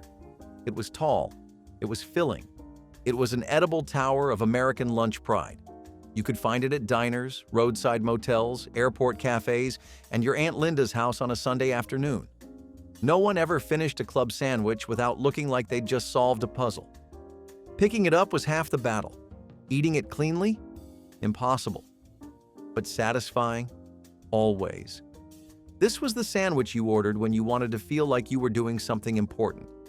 And while this one wore its sandwich royalty crown proudly, the next one took a completely different route, turning cheap lunch meat into the closest thing we ever got to pizza on a bun. When times were tough and budgets were tight, the potted meat and pickle sandwich became a popular choice for many families. Potted meat, often deviled ham or canned potted meat, was an affordable and long-lasting option that could be stored on the shelf for months. It was a quick fix for lunch or dinner, providing the protein needed to get through the day without breaking the bank.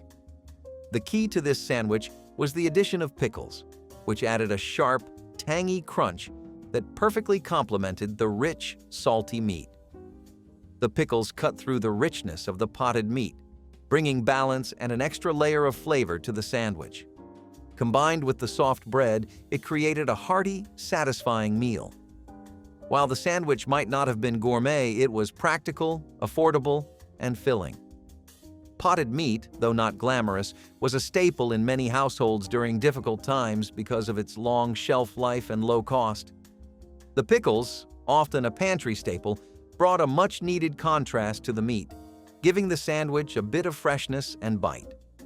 This sandwich was a great example of how people made do with what they had, using simple ingredients to create a meal that could feed a family without breaking the bank. And while the potted meat and pickle combo served its purpose well, things are about to get a little more savory and filling with the next sandwich. Sardine and mustard sandwiches are as basic as they sound and much better than you might initially give them credit for. Be realistic and think about a post-Depression era America where a lot of neighborhoods and homes were still reeling from the effects. Dollars could buy a bit more and went back to their usual strength, but everything was a bit touch and go for a while, and dishes like sardine and mustard sandwiches were the cure. Even more attractive than the taste was the price of this beauty, because for about $1.50 you had yourself a solid meal. Many labor workers, like your friendly neighborhood forklift or dock workers, might remember eating these during their lunch breaks. People would usually spice it up with other vegetables, toppings, and peppers to make a proper feast out of a cheap thrill. And we would like to join the fun too. Honey butter toast was a simple pleasure that required nothing more than bread, butter, and local honey mixed together into a spread.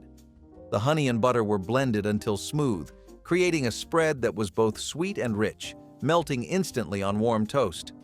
The combination delivered immediate energy from the honey's natural sugars, while the butter provided fat that sustained through longer mornings of work. Families kept crocks of honey butter on tables during winter months when quick energy was needed before heading out into cold. Children spread it thick on their toast, the sweetness making breakfast feel celebratory even on ordinary days. Making honey butter took just minutes, but elevated plain toast into something worth anticipating. The recipe varied by household, with some adding cinnamon and others keeping it pure. This simple sandwich connected breakfast to beehives and butter churns. Fried potatoes on bread were the kind of sandwich that made you feel like you had stumbled into a diner, even when you were sitting at your grandparents' kitchen table. Potatoes were one of the most reliable foods around, cheap, filling, and always ready to become something comforting.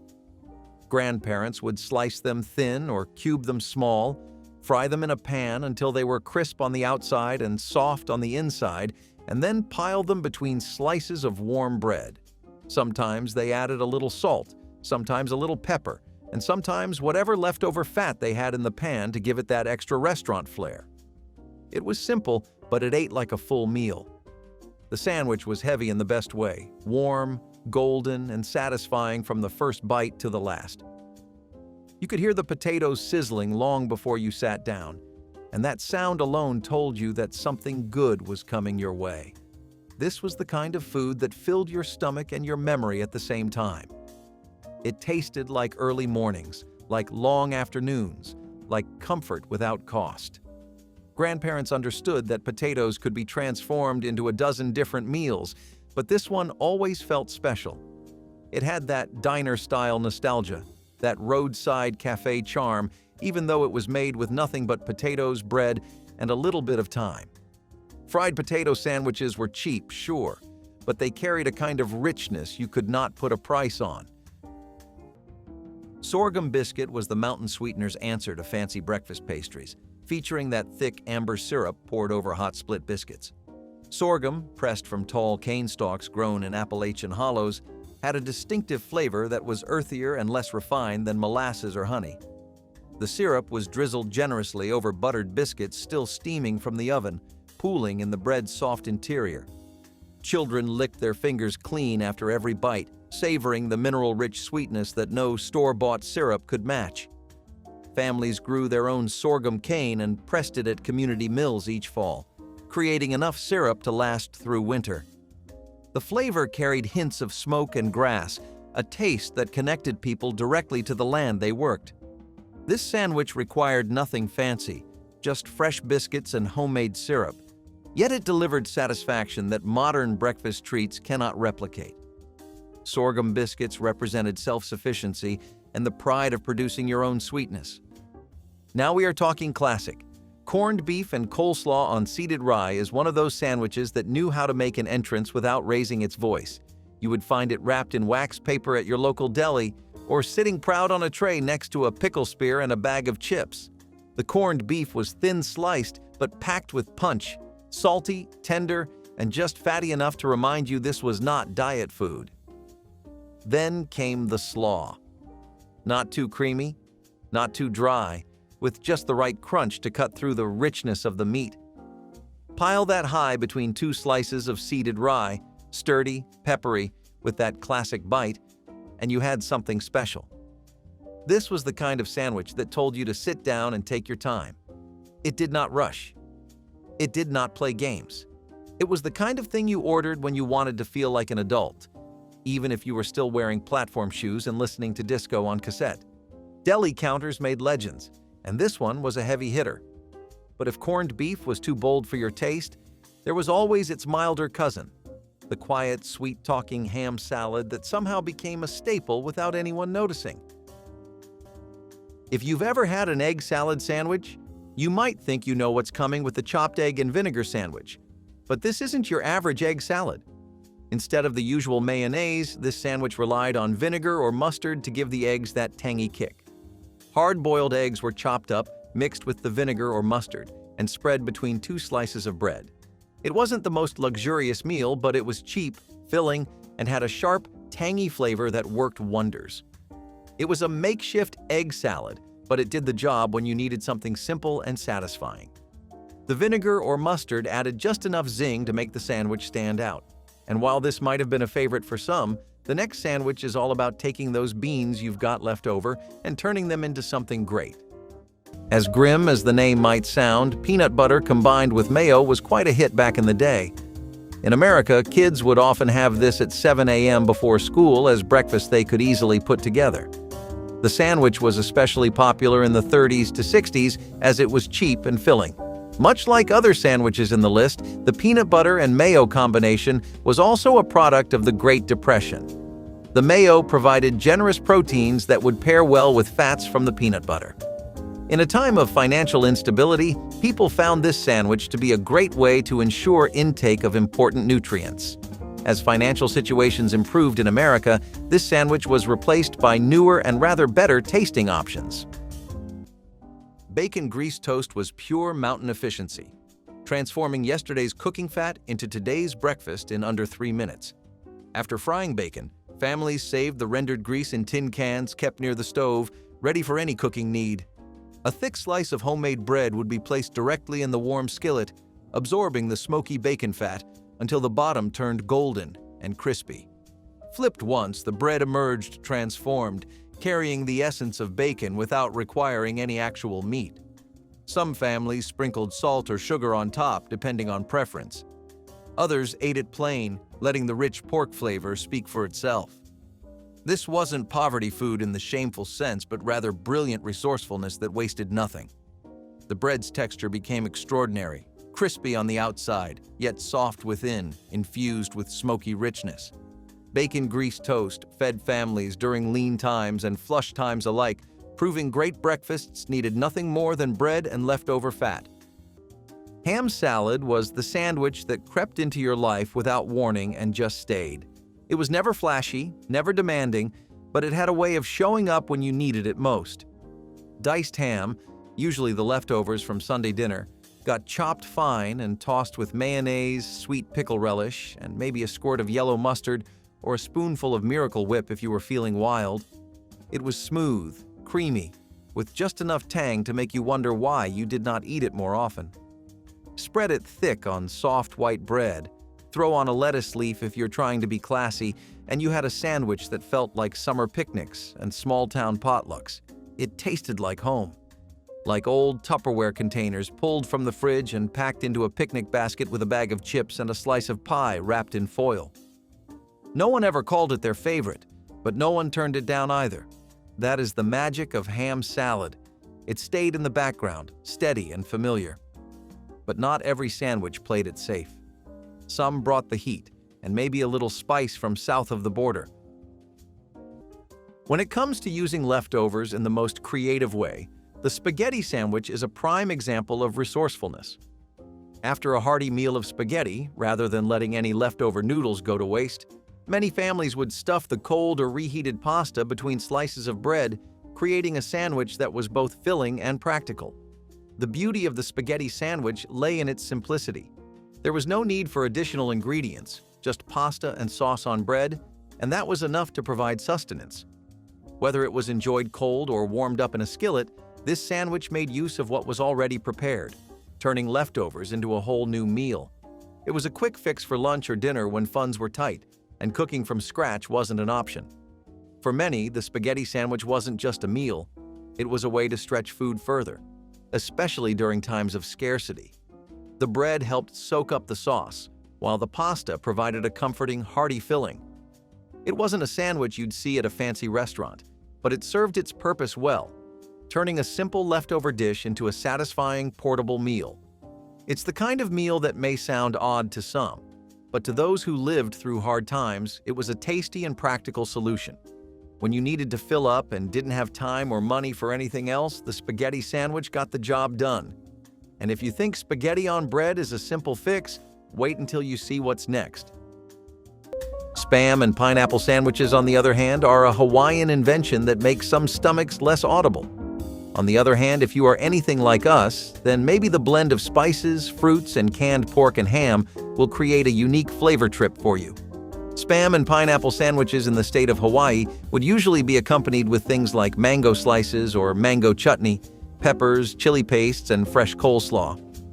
All of this really elevated the dish and gave it a strong identity to pull from when it was making impressions on people for the first time in the 70s, and most were good ones. While pineapples are eternally hated in America, this is one mix of different foods that a lot of citizens could get in line for, and that is why we are sad to see this one gone.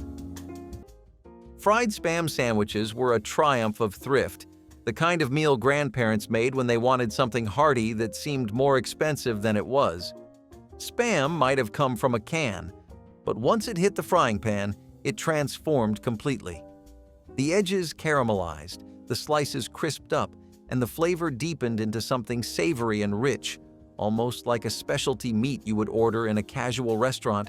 Grandparents would place the hot slices on bread with mustard or mayonnaise, sometimes adding a leaf of lettuce or a slice of tomato if they had it, turning a simple can of meat into something worthy of a menu.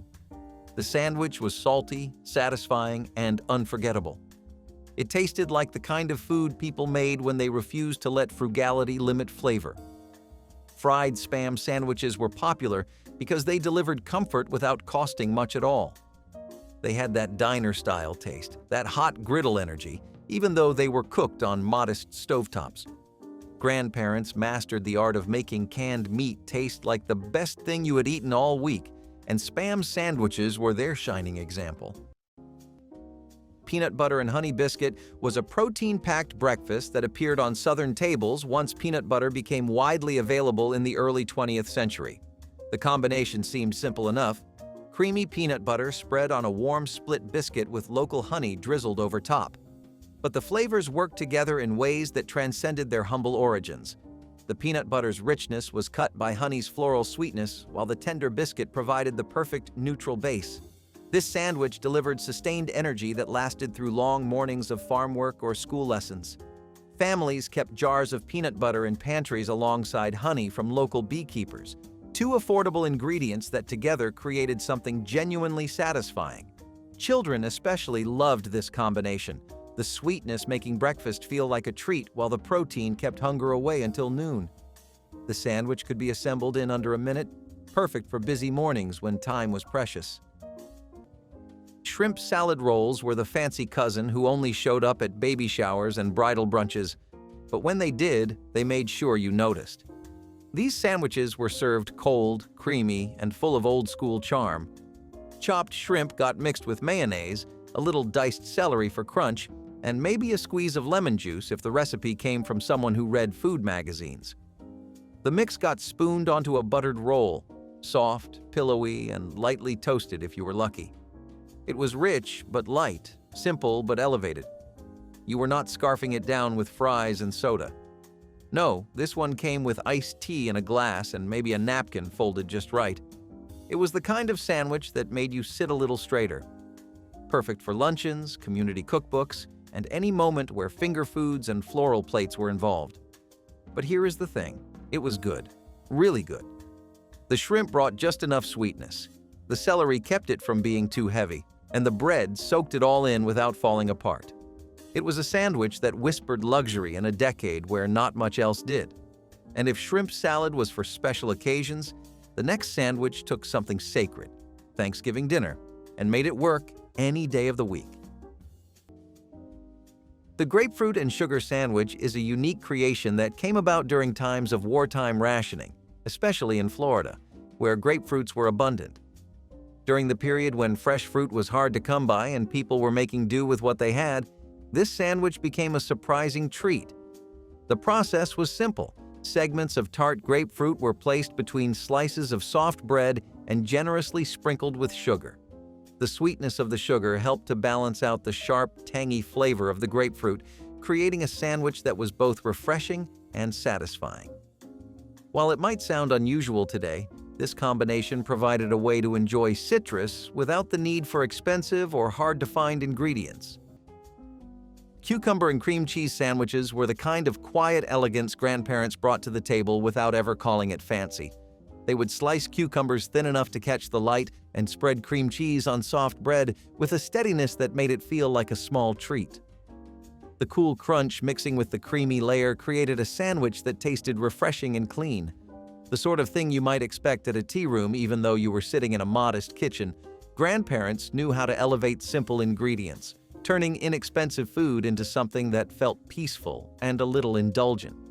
When you bit into it, the crisp cucumber and smooth cream cheese made you feel like you were eating something far more expensive than it was. They used what they had and somehow made it memorable. These sandwiches tasted like calm afternoons, slow summers, and the steady comfort of people who knew how to make life feel gentle even when it was not. Cream cheese and jelly sandwich was a Depression-era creation that brought a touch of sweetness to struggling families. Cream cheese, once a luxury, became more affordable as dairy production increased, and spreading it on bread with homemade jelly created something that felt almost fancy. The tangy richness of the cheese balanced the fruit's sweetness perfectly, while soft bread held everything together for easy eating.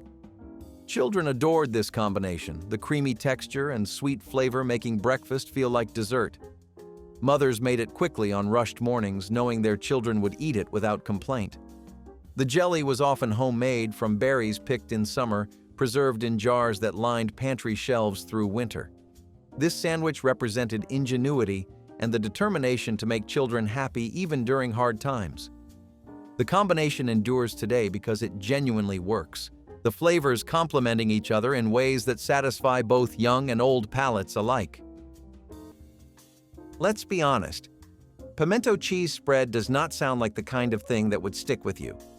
But in the 1970s, it did. This was the sandwich you pulled from a metal lunchbox with a thermos to match. Kraft pimento cheese came in a little glass jar, neon orange and suspiciously shiny.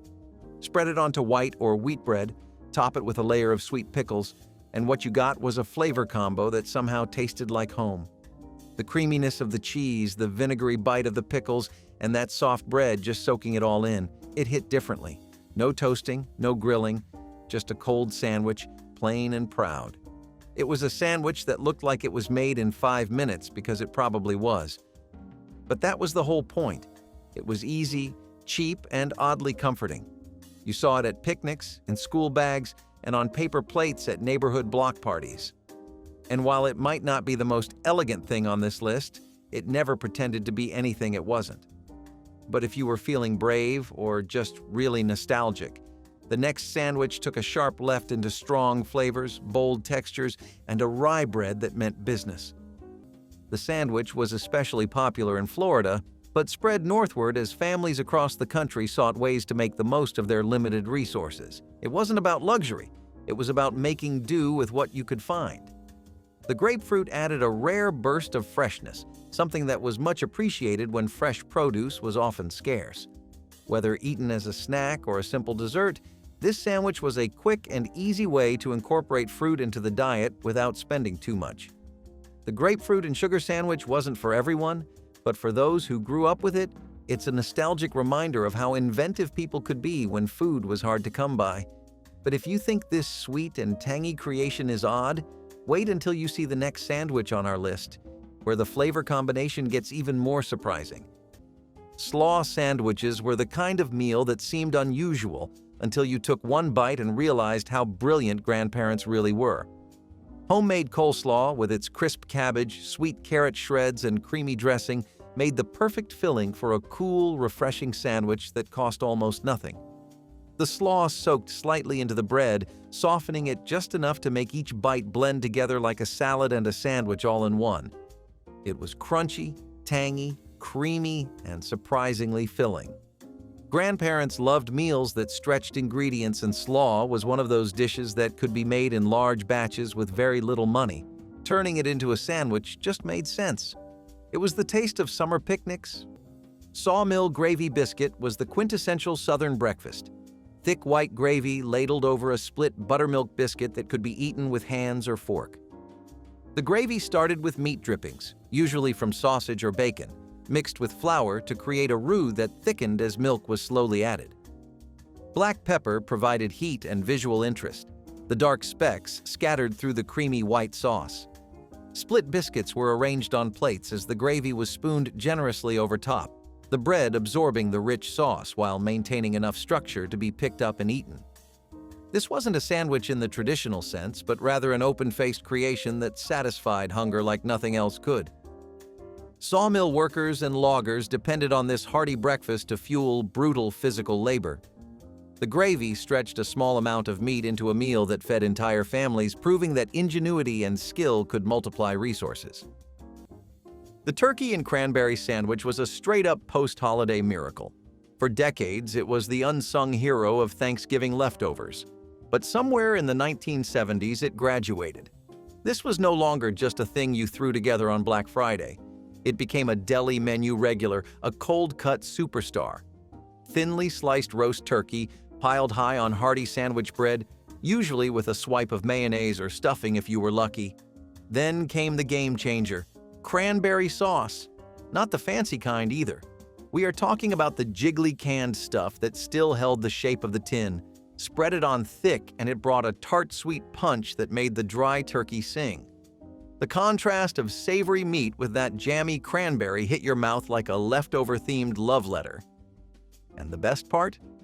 You did not need a holiday to eat it. It was portable nostalgia, a bite-sized reminder of family dinners and paper plates stacked high. Every bite was warm, even when served cold. But if cranberry sauce and turkey were a love story, the next sandwich was more like a wild experiment that somehow worked. One that turned a jar of spread and a couple pickles into a lunchtime classic. Sometimes, simplicity is the best solution, and the boiled potato and butter sandwich is a perfect example. It's as basic as it gets. Boiled potatoes smashed onto bread with a generous spread of butter and a sprinkle of salt. It sounds simple, maybe even boring, but there's something about the soft, creamy texture of the potatoes combined with the richness of butter that makes this sandwich surprisingly satisfying. The potatoes were filling, cheap, and readily available, while the butter added a touch of luxury. It was the kind of meal that was comforting in its simplicity, especially when times were tough and money was tight. This sandwich was often enjoyed warm, making it all the more comforting on a cold day. And while it might not have been fancy, it tasted better than it sounds. But if you're in the mood for something a little more indulgent and messy, the next sandwich might be just what you're looking for. The head cheese sandwich in basic terms is just slices of head cheese, which is a cold cut made from meat from the head of a calf or pig on bread. If you'd rather not the head, then you can also use trimmings, and in terms of assembly, this resembles more of a charcuterie board than anything else. It's packed to the brim with vegetables, spices, and other aromatics. Though still, the entire head of an animal can be a bit of a daunting task for any chef. Once you've got your bread toasted and your spread spreaded, add your spices and vegetables and the hog's head cheese and assemble accordingly. If you actually manage to pull it off, this is definitely a vintage worth getting your hands dirtier than usual. Liverwurst and onion on rye was not a sandwich, it was a statement. You either loved it or you avoided it like a dare. The liverwurst, soft and rich with a meaty tang, was spread thick, almost like a pâté with working-class credentials. Then came the raw onions, sliced paper-thin, sharp, and unapologetic. Pile it onto a dense slice of seeded rye, and you had something that hit all the old-school delicatessen notes. This was the sandwich your grandfather ordered with black coffee and a quiet nod.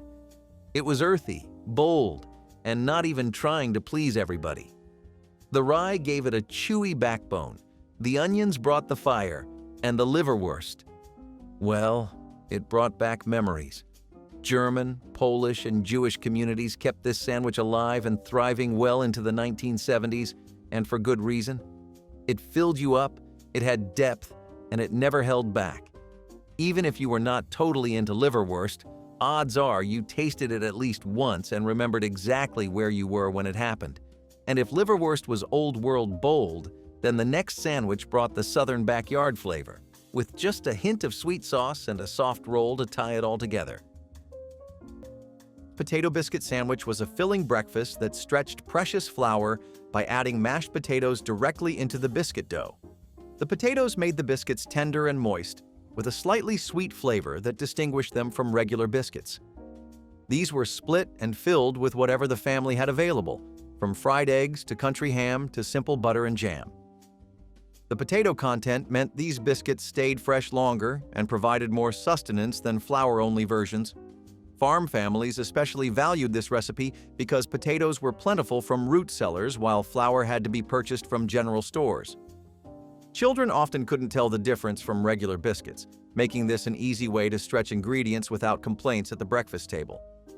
The sandwich represented practical kitchen wisdom, where resourcefulness meant adding cheap ingredients to expensive ones without sacrificing taste or texture. When money was tight, creativity in the kitchen was essential, and the cabbage and mustard sandwich was a perfect example of making the most out of minimal ingredients. Boiled cabbage, often considered a humble vegetable, was paired with a dollop of yellow mustard, creating a simple yet satisfying filling between two slices of white bread. The cabbage provided a soft, mild base, while the mustard added a tangy kick that brought everything together. It wasn't the most exciting sandwich, but it served a purpose. It stretched pennies while still providing enough sustenance to get through the day. This sandwich became a staple for many who needed something filling, affordable, and easy to prepare. While it may have been basic, it was all about keeping things regular and using what you had available. The simplicity of this meal made it a go-to for families during tough times. And though the combination of cabbage and mustard may seem unusual, it was a practical meal when other options were limited. But if you think this sandwich is a little too simple, wait until you hear about the next one, which brings a bit of sweetness to the table. Apple butter biscuit was autumn concentrated into breakfast form, featuring that slow-cooked spread that families made during harvest season. Apple butter required hours of stirring as apples cooked down with sugar and spices into a thick, dark spread with intense fruit flavor. Slathered on a hot split biscuit, the apple butter melted slightly, its cinnamon and clove notes mingling with the bread's butter.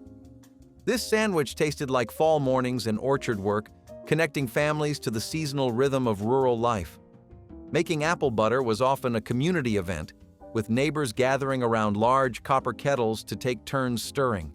The finished product was canned in glass jars that lined pantry shelves, providing breakfast sweetness through winter. Children grew up associating apple butter with comfort and family gatherings. This sandwich required no cooking beyond the biscuits themselves, making it perfect for busy mornings. If you've never tried a raw onion sandwich, it's one of those meals that'll stick with you, for better or worse. Sliced raw onions, slathered with a bit of mustard or mayo, tucked between two slices of bread. It wasn't gourmet, but it was a working man's lunch that packed a punch. Onions were cheap, easy to store, and filled you up. The mustard or mayo added some tang and creaminess, but the star of the show was the onion. Not only was it a strong-flavored, inexpensive option, but it was also a great way to keep your hunger at bay until your next meal. Though its pungent scent often lingered long after the meal was finished, it didn't matter when food was scarce. For many families, Raw onion sandwiches were a quick fix that provided the sustenance they needed to get through the day.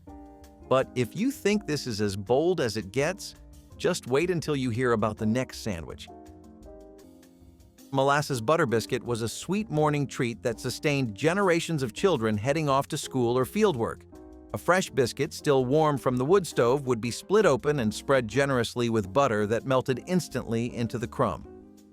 Then came the molasses. That dark, thick syrup drizzled over the butter until it pooled in the biscuit's crevices.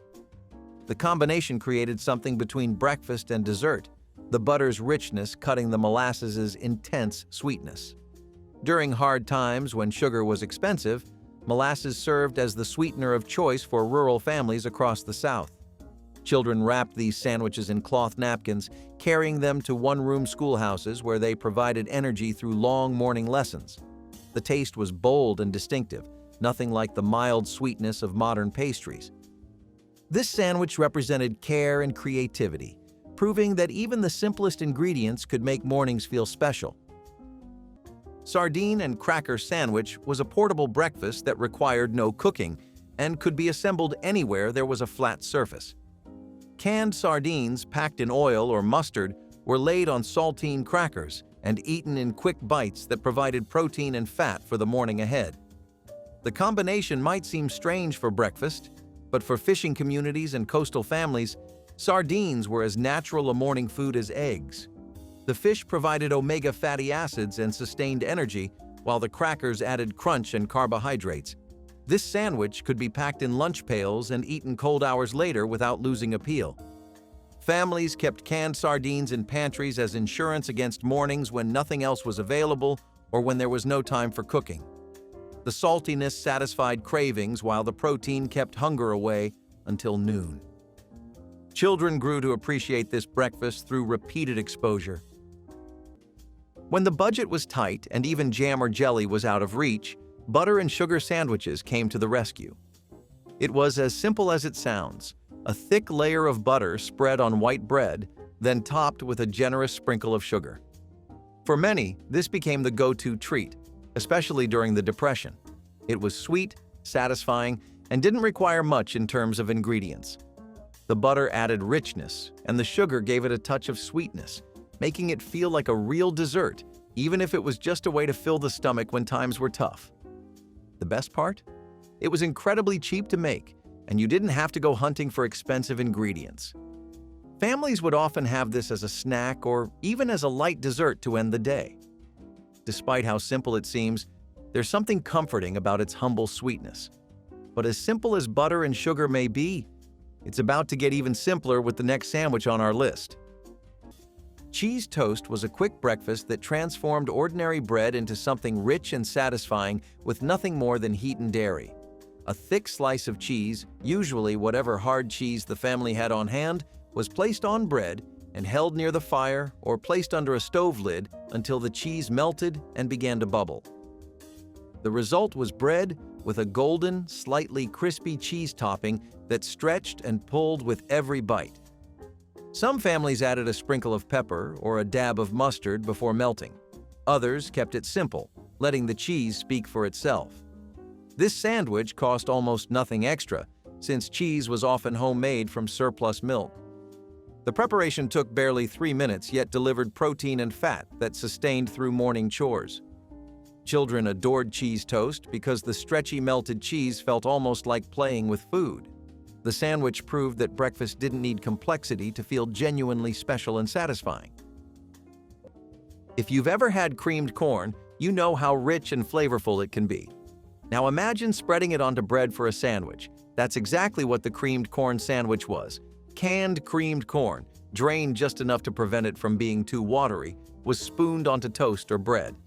It was messy, yes, but it was also delicious. The sweetness and creaminess of the corn paired perfectly with the bread, creating a satisfying and hearty meal. It wasn't the kind of sandwich you'd take to a picnic, but it was a beloved comfort food in many households during lean times. Whether it was a quick lunch or a dinner replacement, creamed corn made it easy to put together a meal that was both filling and affordable. The messiness just added to its charm, and it was a sandwich that brought a taste of sweetness to an otherwise tough time. If you think creamed corn on bread is indulgent, wait until you hear about the next sandwich that combines salty and sweet in an unexpected way. Grits cake sandwich turned leftover grits into crispy breakfast patties that could be eaten between bread or simply stacked with syrup poured over top. Cooked grits were spread in pans and refrigerated until firm, then sliced into rounds or squares and fried in butter or bacon grease until golden crusts formed on both sides. The exterior crackled while the interior stayed creamy, creating textural contrast that made each bite interesting. These cakes were placed between toast or biscuits, sometimes with cheese or eggs added for extra substance. The transformation from porridge to patty stretched one pot of grits into two separate meals across 2 days. Southern families relied on this technique to waste nothing while creating variety in their breakfast routine. Children who resisted plain grits often loved the fried version because the crispy edges made eating feel more like a treat than a chore. Which working man sandwich from the 80s do you miss the most? Drop your favorite memory in the comments below, hit that like button, and subscribe so we can keep bringing you more forgotten lunch pail classics from the past.